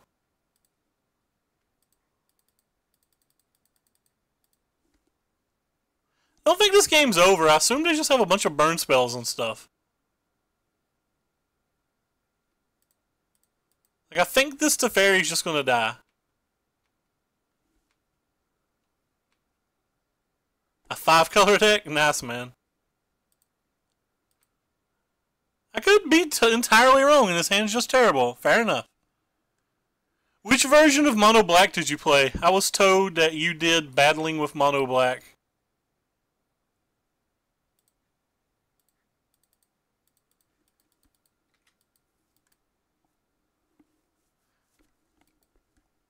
Yeah, I'll link the deck to Gunner that he played and hope that it'd be good. Alright, so he does have some burn spells. So if he puts an Abrade on this, he gets to kill this now.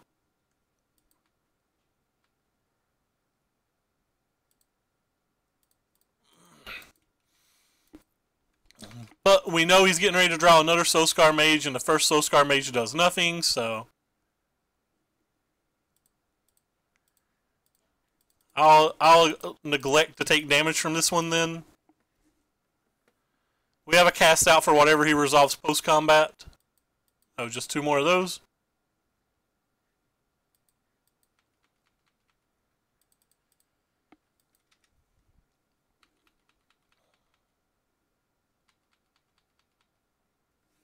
I think I'll take the 2 damage. Because I want to have my Syncopate to be a live spell.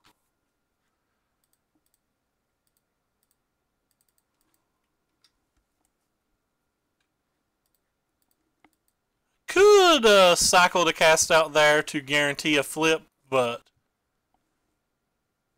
just not about that noise.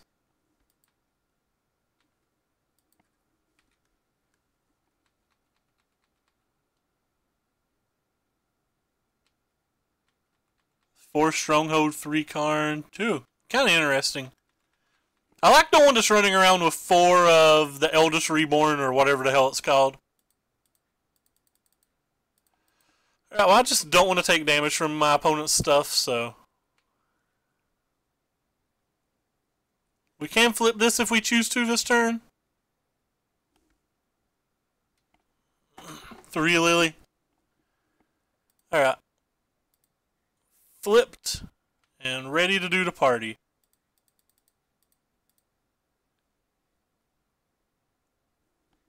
This might get a concession. May not too, since my opponent's better than me. He might think that he can outplay me at some point. But our hand's great, so find that unlikely unless he draws like 4 lightning strikes when I'm not thinking about them.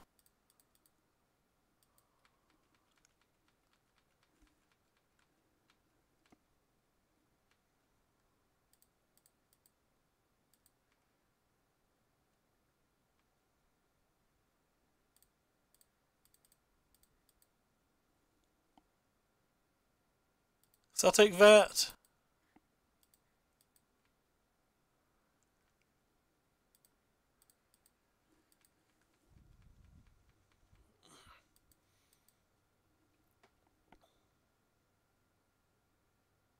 Okay, that can resolve. Don't think that's the card he's always been looking for.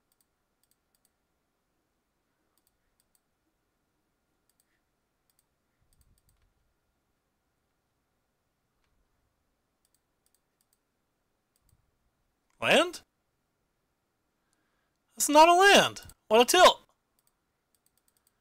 Alright, we'll waste this on a spell that I don't really want to waste it on then, just because I don't want to discard it. It's the entire reason we wasted that there, so I didn't want to discard.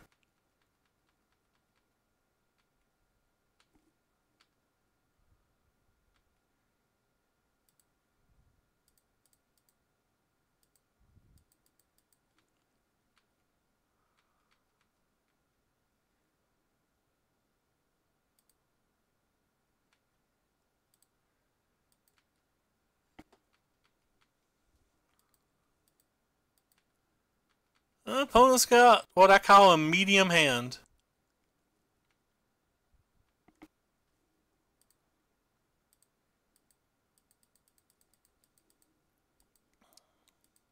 So we get to do the Ray's favorite play this turn.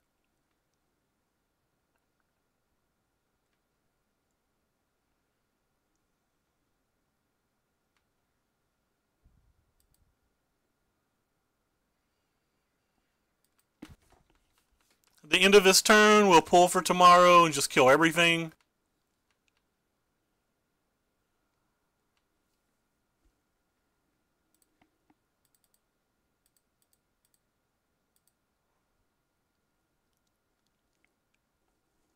Is there any reason to leave myself completely dead here? I don't think so.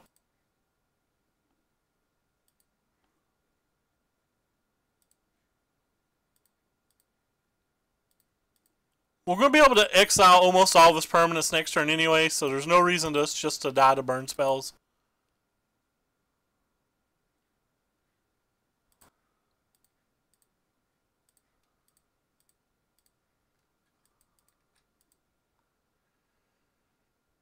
Let's see how many of them he had since we played around it.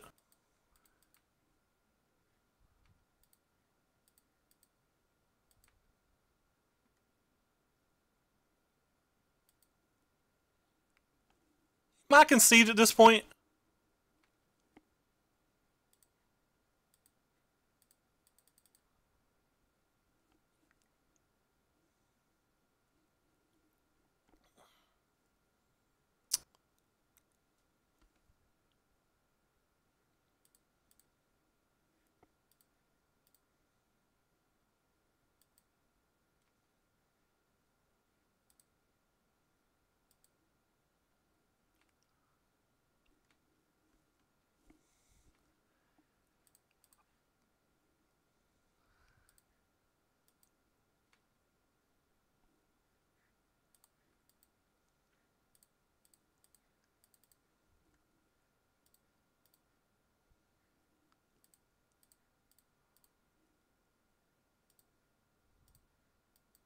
And we have another counterspell here in case he did have another lightning strike.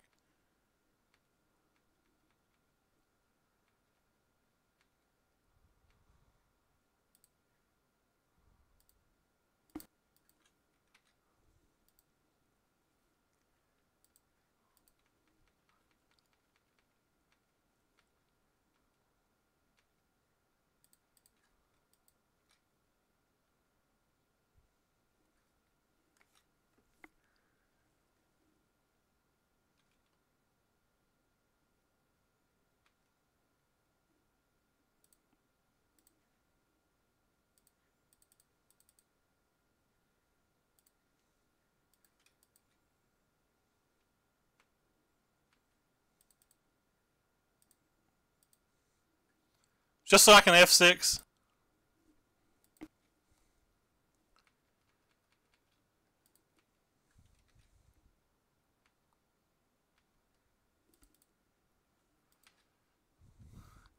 It's just so I can F6. It doesn't make any sense to do it right now, but there's no reason not to either.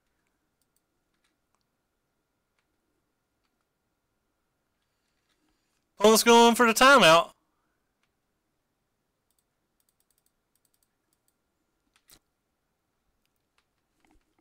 Yeah, I'm not worried about that, though. He won't beat us this game, and we're bringing in kill conditions, so...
All he's doing is showing me every card in his deck and making it easier for me to sideboard.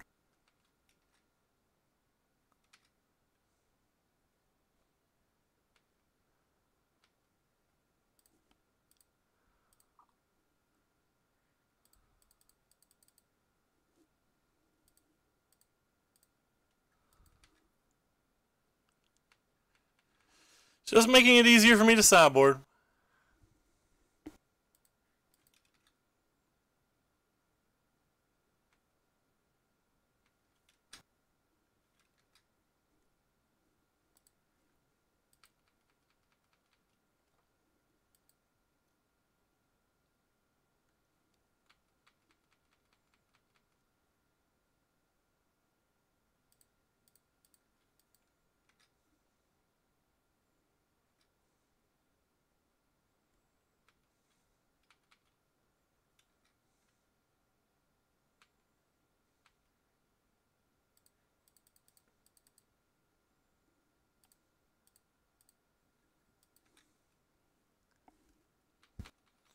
Just putting Teferi on top of my deck, I'm going to mill my opponent out.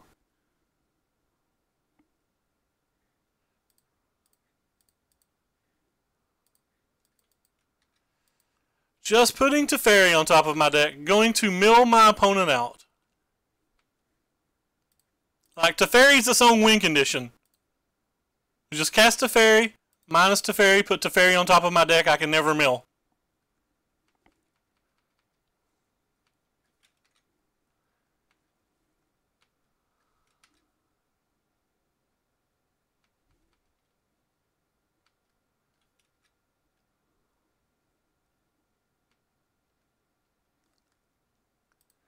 The opponent's just spinning our clock.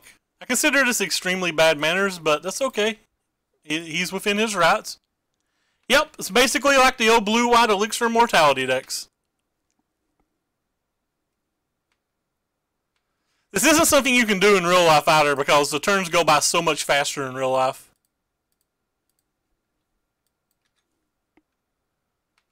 But 19 more turns and we win.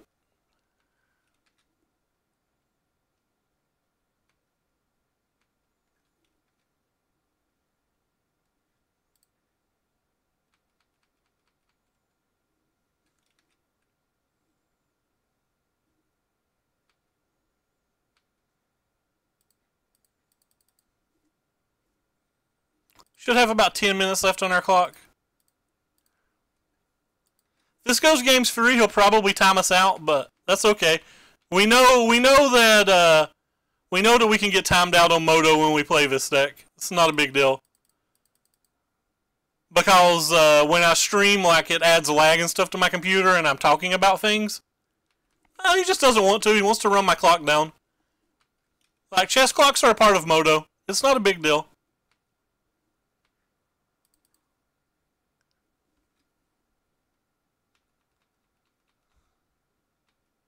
I don't have a Gideon in my deck. Don't need it.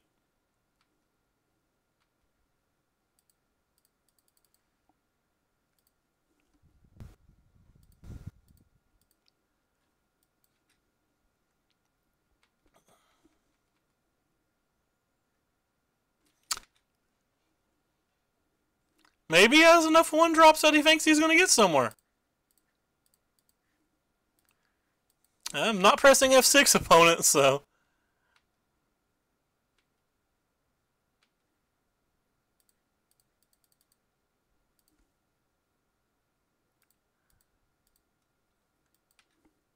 It might not be him on his account. He's on a testing team. It could be anybody.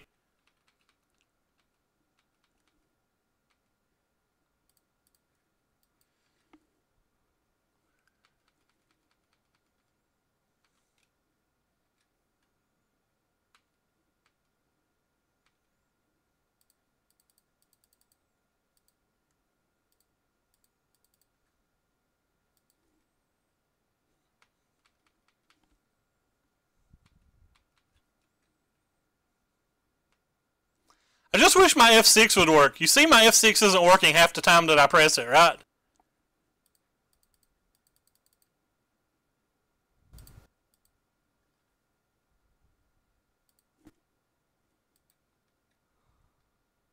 Like right now I have F6 pressed. I'll unpress it since he untapped mana. And I'll press F6 again.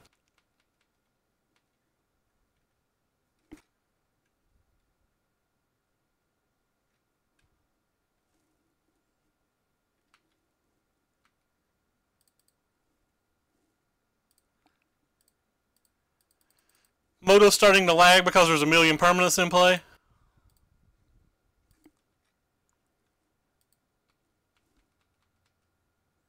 Well, of course I'm 9 minutes behind. Our opponent's just F6, or our opponent's not doing anything. And I'm streaming, so...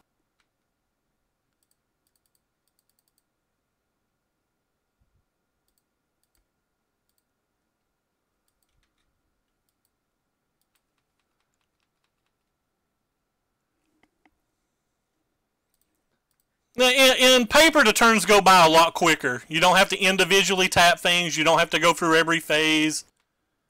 Like, and if your opponent's like taking too long to like discard their card every turn, you just call a judge on them. I mean, I can't lose.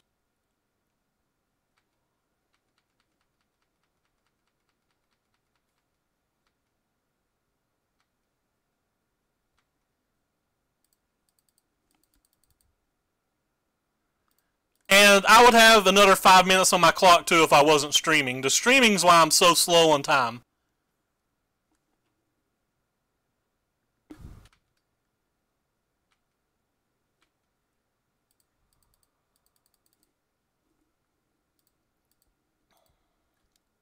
This is just a lag from streaming.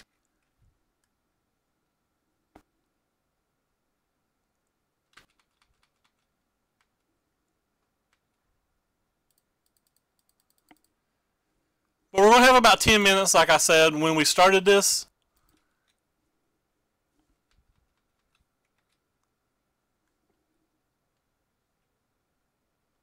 If he wants to shock me now, he can shock me.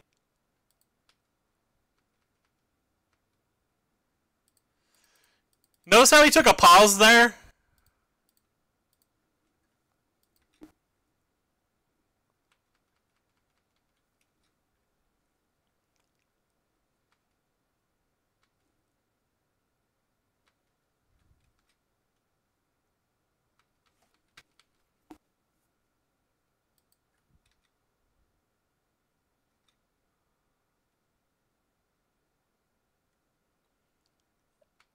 Hey, we have 30 seconds longer than I thought.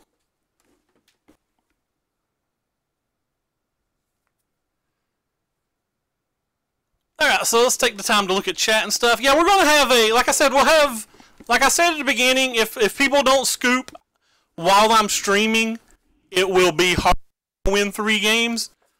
But,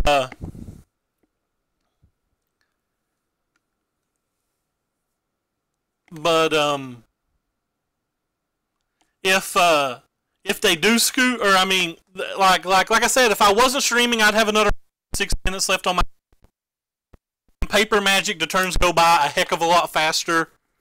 So, like, I'm not concerned about not having win conditions.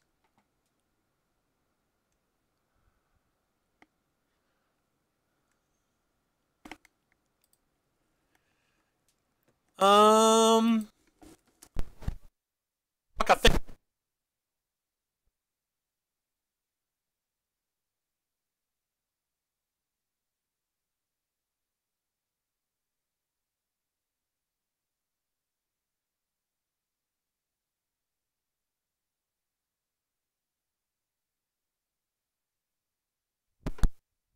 Due to concerns.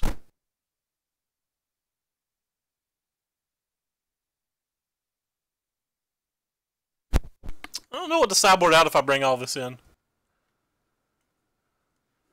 Because normally I wouldn't be sideboarding all these cards in. Like normally I would never bring in I would never bring in the Knight of Graces in history. It could be worth running it online, but I'm testing for an RPTQ, so I don't want to test a build online that I'm not considering playing in paper.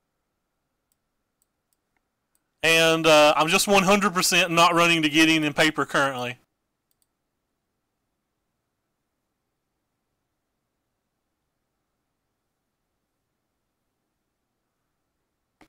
Because those cards aren't always good. You draw them.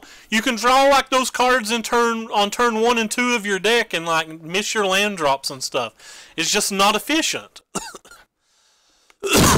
Excuse me.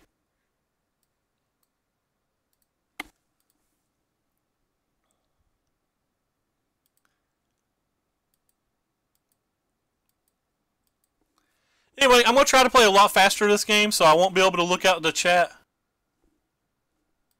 I don't want to take out Teferi.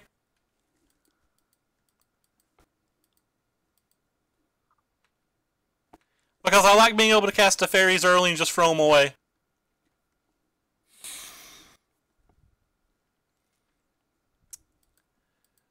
I mean, you can. That's fair.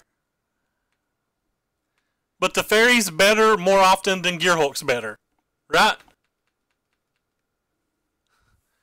Well, Magic's not about what lets you win a round slightly faster. It's what lets you win it more efficiently.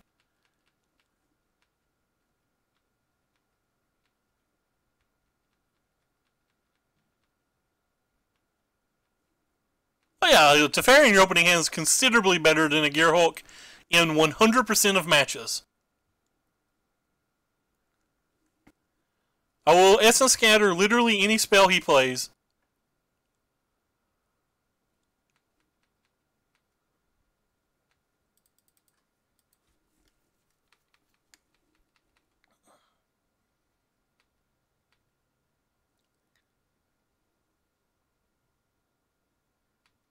I meant the F6 to that. A little tilted that I didn't. I assume he still beats us because I think Mono Red beats us pretty easily.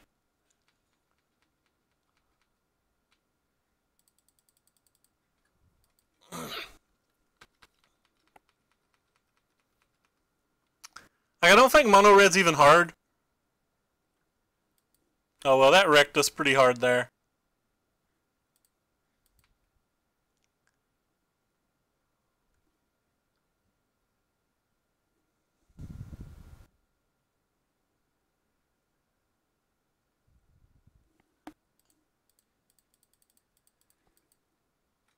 This way I can press F6.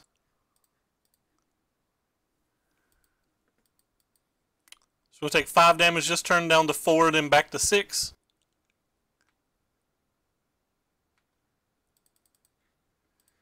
If he's got another Chandra, we're going to have problems. If he's got multiple burn spells, we're going to have problems. If he has anything else, we win pretty much. Crasher could be annoying here.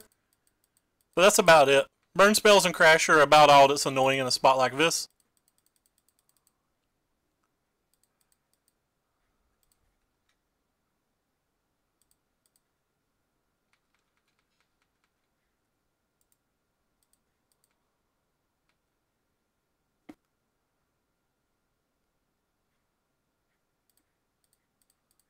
He's attacking me, so I have to do this.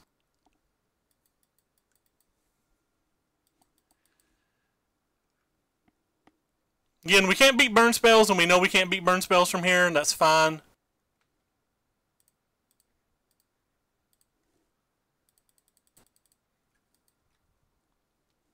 There's an argument to even go ahead and play Elder Teferi in this spot. But I've already pressed F6, so we won't worry about that. Never mind, it actually turned out to be great for us that we didn't.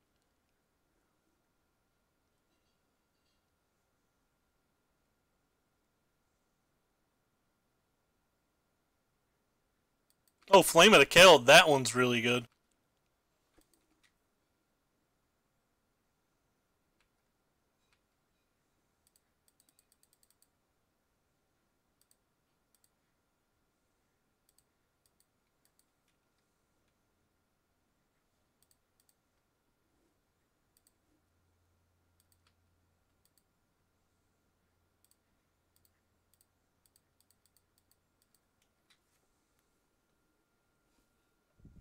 Sorry if I'm not paying attention to the chat. I'm just literally trying to go as fast as I humanly can here.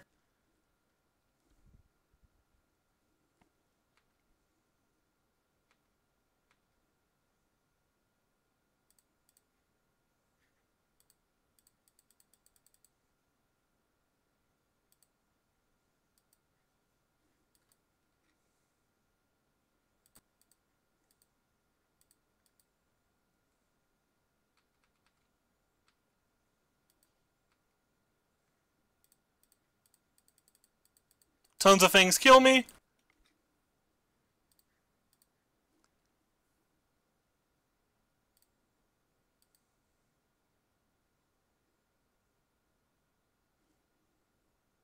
Don't know why he attacked with that. Literally just trying to take up extra time.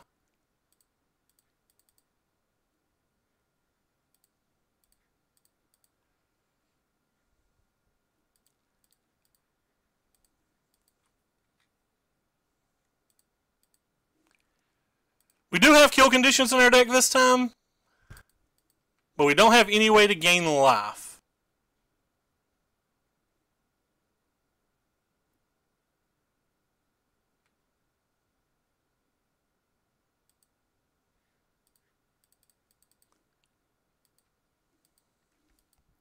Sorry that I can't read chat right now.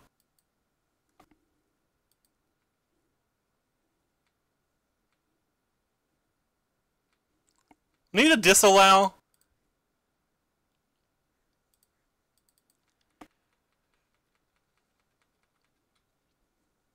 That's fine, whatever. What else would be good right now? A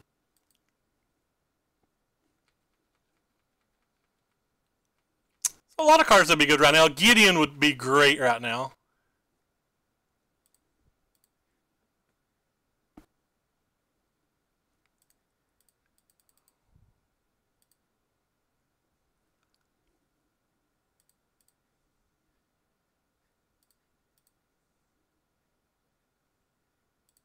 Need the F6 to that trigger next time it comes up.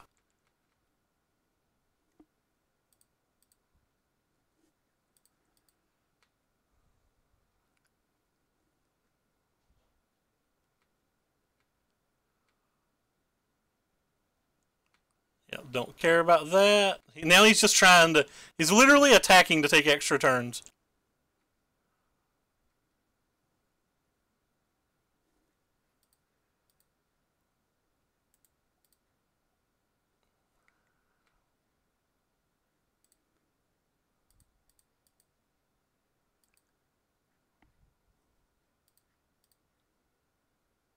Alright, and here's a kill condition.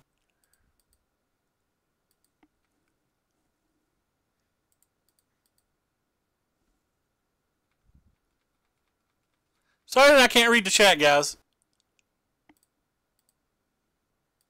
Like, this game's not over. He could draw multiple burn spells and still, like, close it.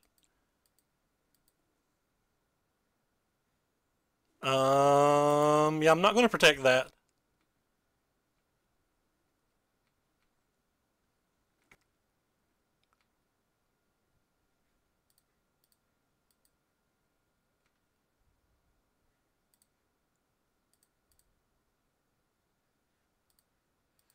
Like, we'll just discard this blocker next turn.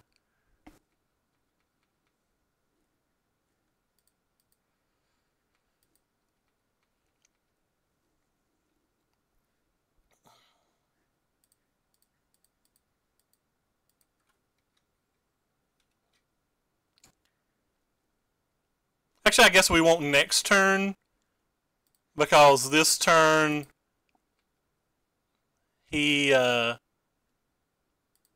can't block anyway.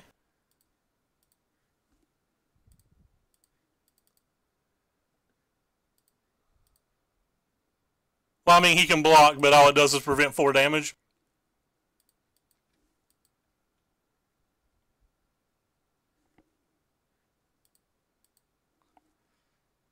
Come on, I've clicked this thing like 3 times. Untap.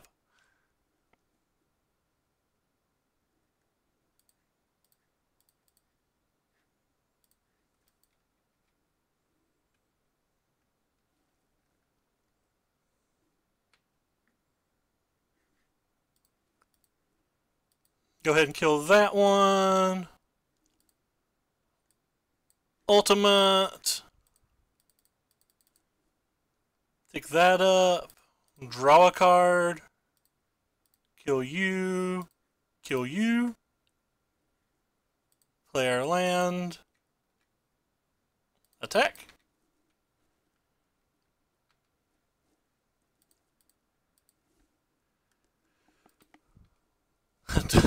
No. Alright, he's done. Alright, he had enough. Alright, sorry that I couldn't read the chat there. Like, I was kind of afraid that if I lost that game that I wouldn't be able to finish it. Alright, so let me go back and read everything in chat. Alright, we talked about this.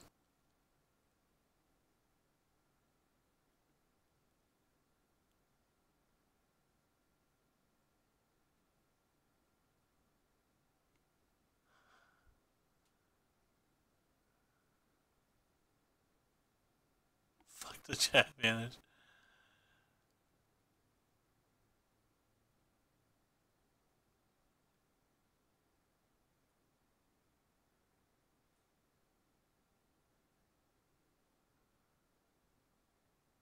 He won a vintage challenge? I actually didn't know that.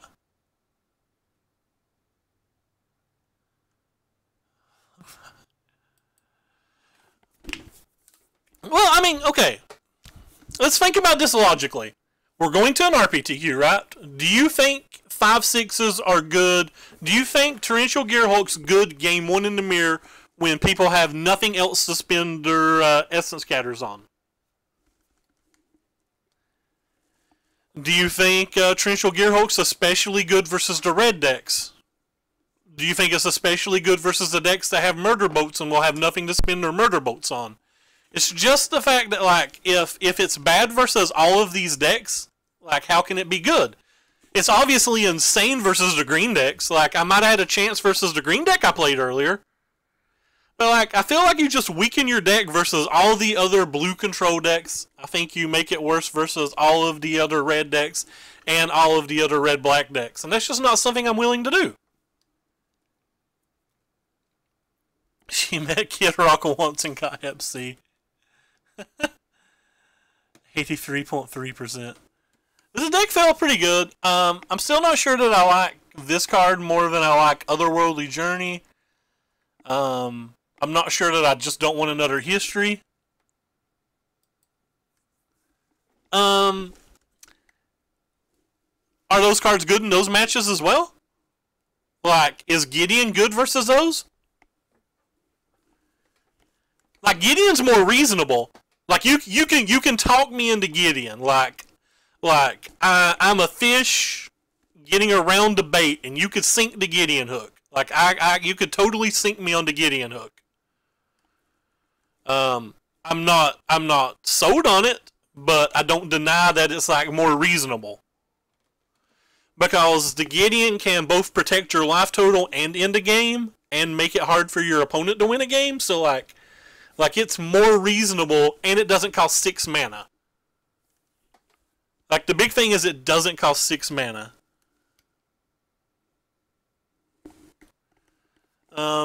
Dovin, I could bite on maybe, but out of the board. Same thing with Karn. Like, Karn might be better than Gideon because Karn... Like, what do you do when you draw a card in this deck? You typically want a land, right? So if you typically want a land, it seems to me like Karn can just... It's the land getter that can sometimes find you the counterspell you want and can win a game. The Knight of Graces are in the sideboard because they're good versus all of the black decks. Like the mono black decks and the blue black control decks mainly. Like, I've not tested this deck a lot. Again, this is the League 1 of me playing this deck. But when the blue black control decks just have a really hard time beating the card, and blue black control has traditionally been kind of hard for this deck.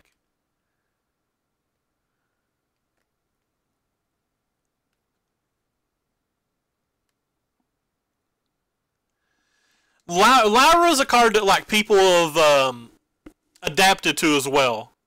Like the red-black decks have unlicensed disintegration in them. The mono-red decks, like even our last mono-red opponent had Fight with Fire.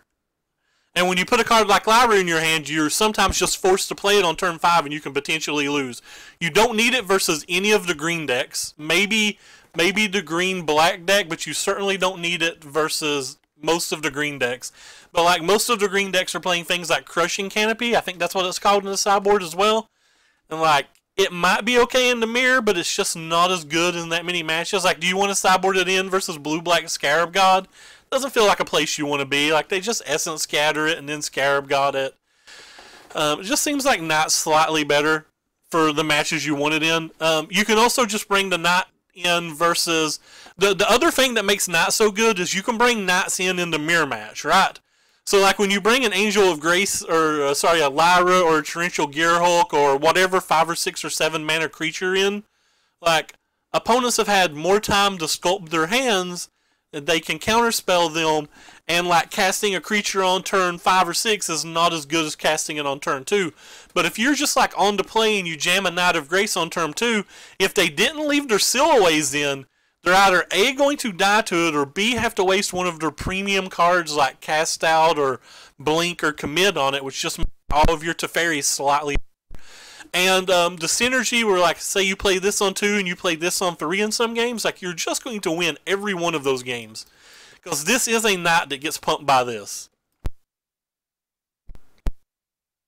Yeah. I mean,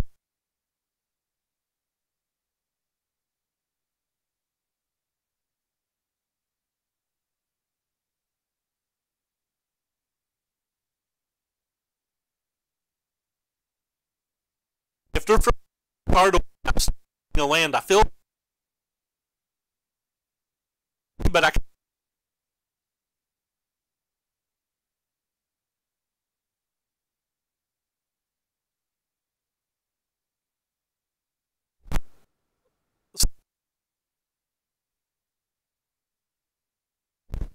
this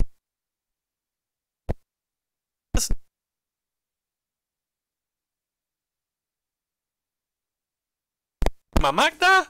Please no, dead mic. Is the mic dead? Son of a bitch! I was having fun having this conversation. Damn it!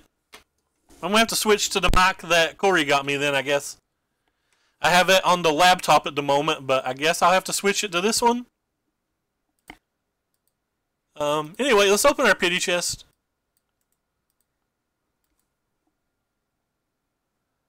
Yeah, 20 play points. It can go with our other 6,000.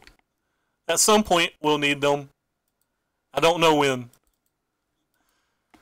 Yeah, the deck felt pretty fine today. The pull from tomorrow was like, it won us a game and it lost us a game. The problem with Nezahal is that if Teferi comes down before it, Teferi, you can use the Teferi ability on it, and like they don't gain a card and they have to lose 3 cards to save it. Also, you can disallow the trigger of it coming back in. And in like the black decks and stuff like that, like they'll just casting Gaunty on it is such a huge game. But the fact that you can like just Teferi it, and then they'll probably pay 3 or whatever, and then like disallow the coming back, like it's really just about Teferi. Teferi, like if they tap out for 7 mana and cast Teferi, I untap, or sorry, Nezahal, and I untap and pay 5 mana, let them draw a card and resolve Teferi, I feel like I'm probably going to win most of those games. I could not, but I just feel like Teferi's that strong. Like, maybe Nezahal on exactly turn 7's that strong, but like, I don't think Nezahal on like turn 10's that strong. I don't think it on turn 11's that strong. But if you're expecting a ton of mirrors, it's also the type of card that I would explore, but I don't know that there's a ton of mirrors right now. If there is a ton of mirrors, it's a card that I think is worth testing and worth exploring. I just do not know if there's a ton of mirrors. Anyway, you guys don't want to listen to me ramble. You want to watch me. I'm going to host somebody and hop off here because I have spaghetti to eat and I have sleeping to do. So he's playing that. Oh, wow. Okay, Matthew Folks is playing. Looks like he's playing Esper Control, so I guess we're going to host old Matty Boy. Let's see how his Esper Control deck works. Lasagna, spaghetti flavored cake. I wanted lasagna, but I was not allowed to have it. Anyway, take care, everybody. Thank you guys for stopping by. I'll be posting a YouTube video of Mono Red Burn where I get salty as hell in a little bit, so enjoy that. And have a good day. Thanks for stopping by. Yeah, I'm not allowed. Like, the cook told me that it was more effort than it was worth cooking that I could have spaghetti. And since I'm not cooking it, and I'm not paying for it, I don't have that much of a choice. But the cook was like, no, you get spaghetti and you don't get meatballs. And I'm like, I'll take spaghetti, but I'm sure as hell getting meatballs. So we compromised. I have spaghetti and meatballs. Take care, everybody.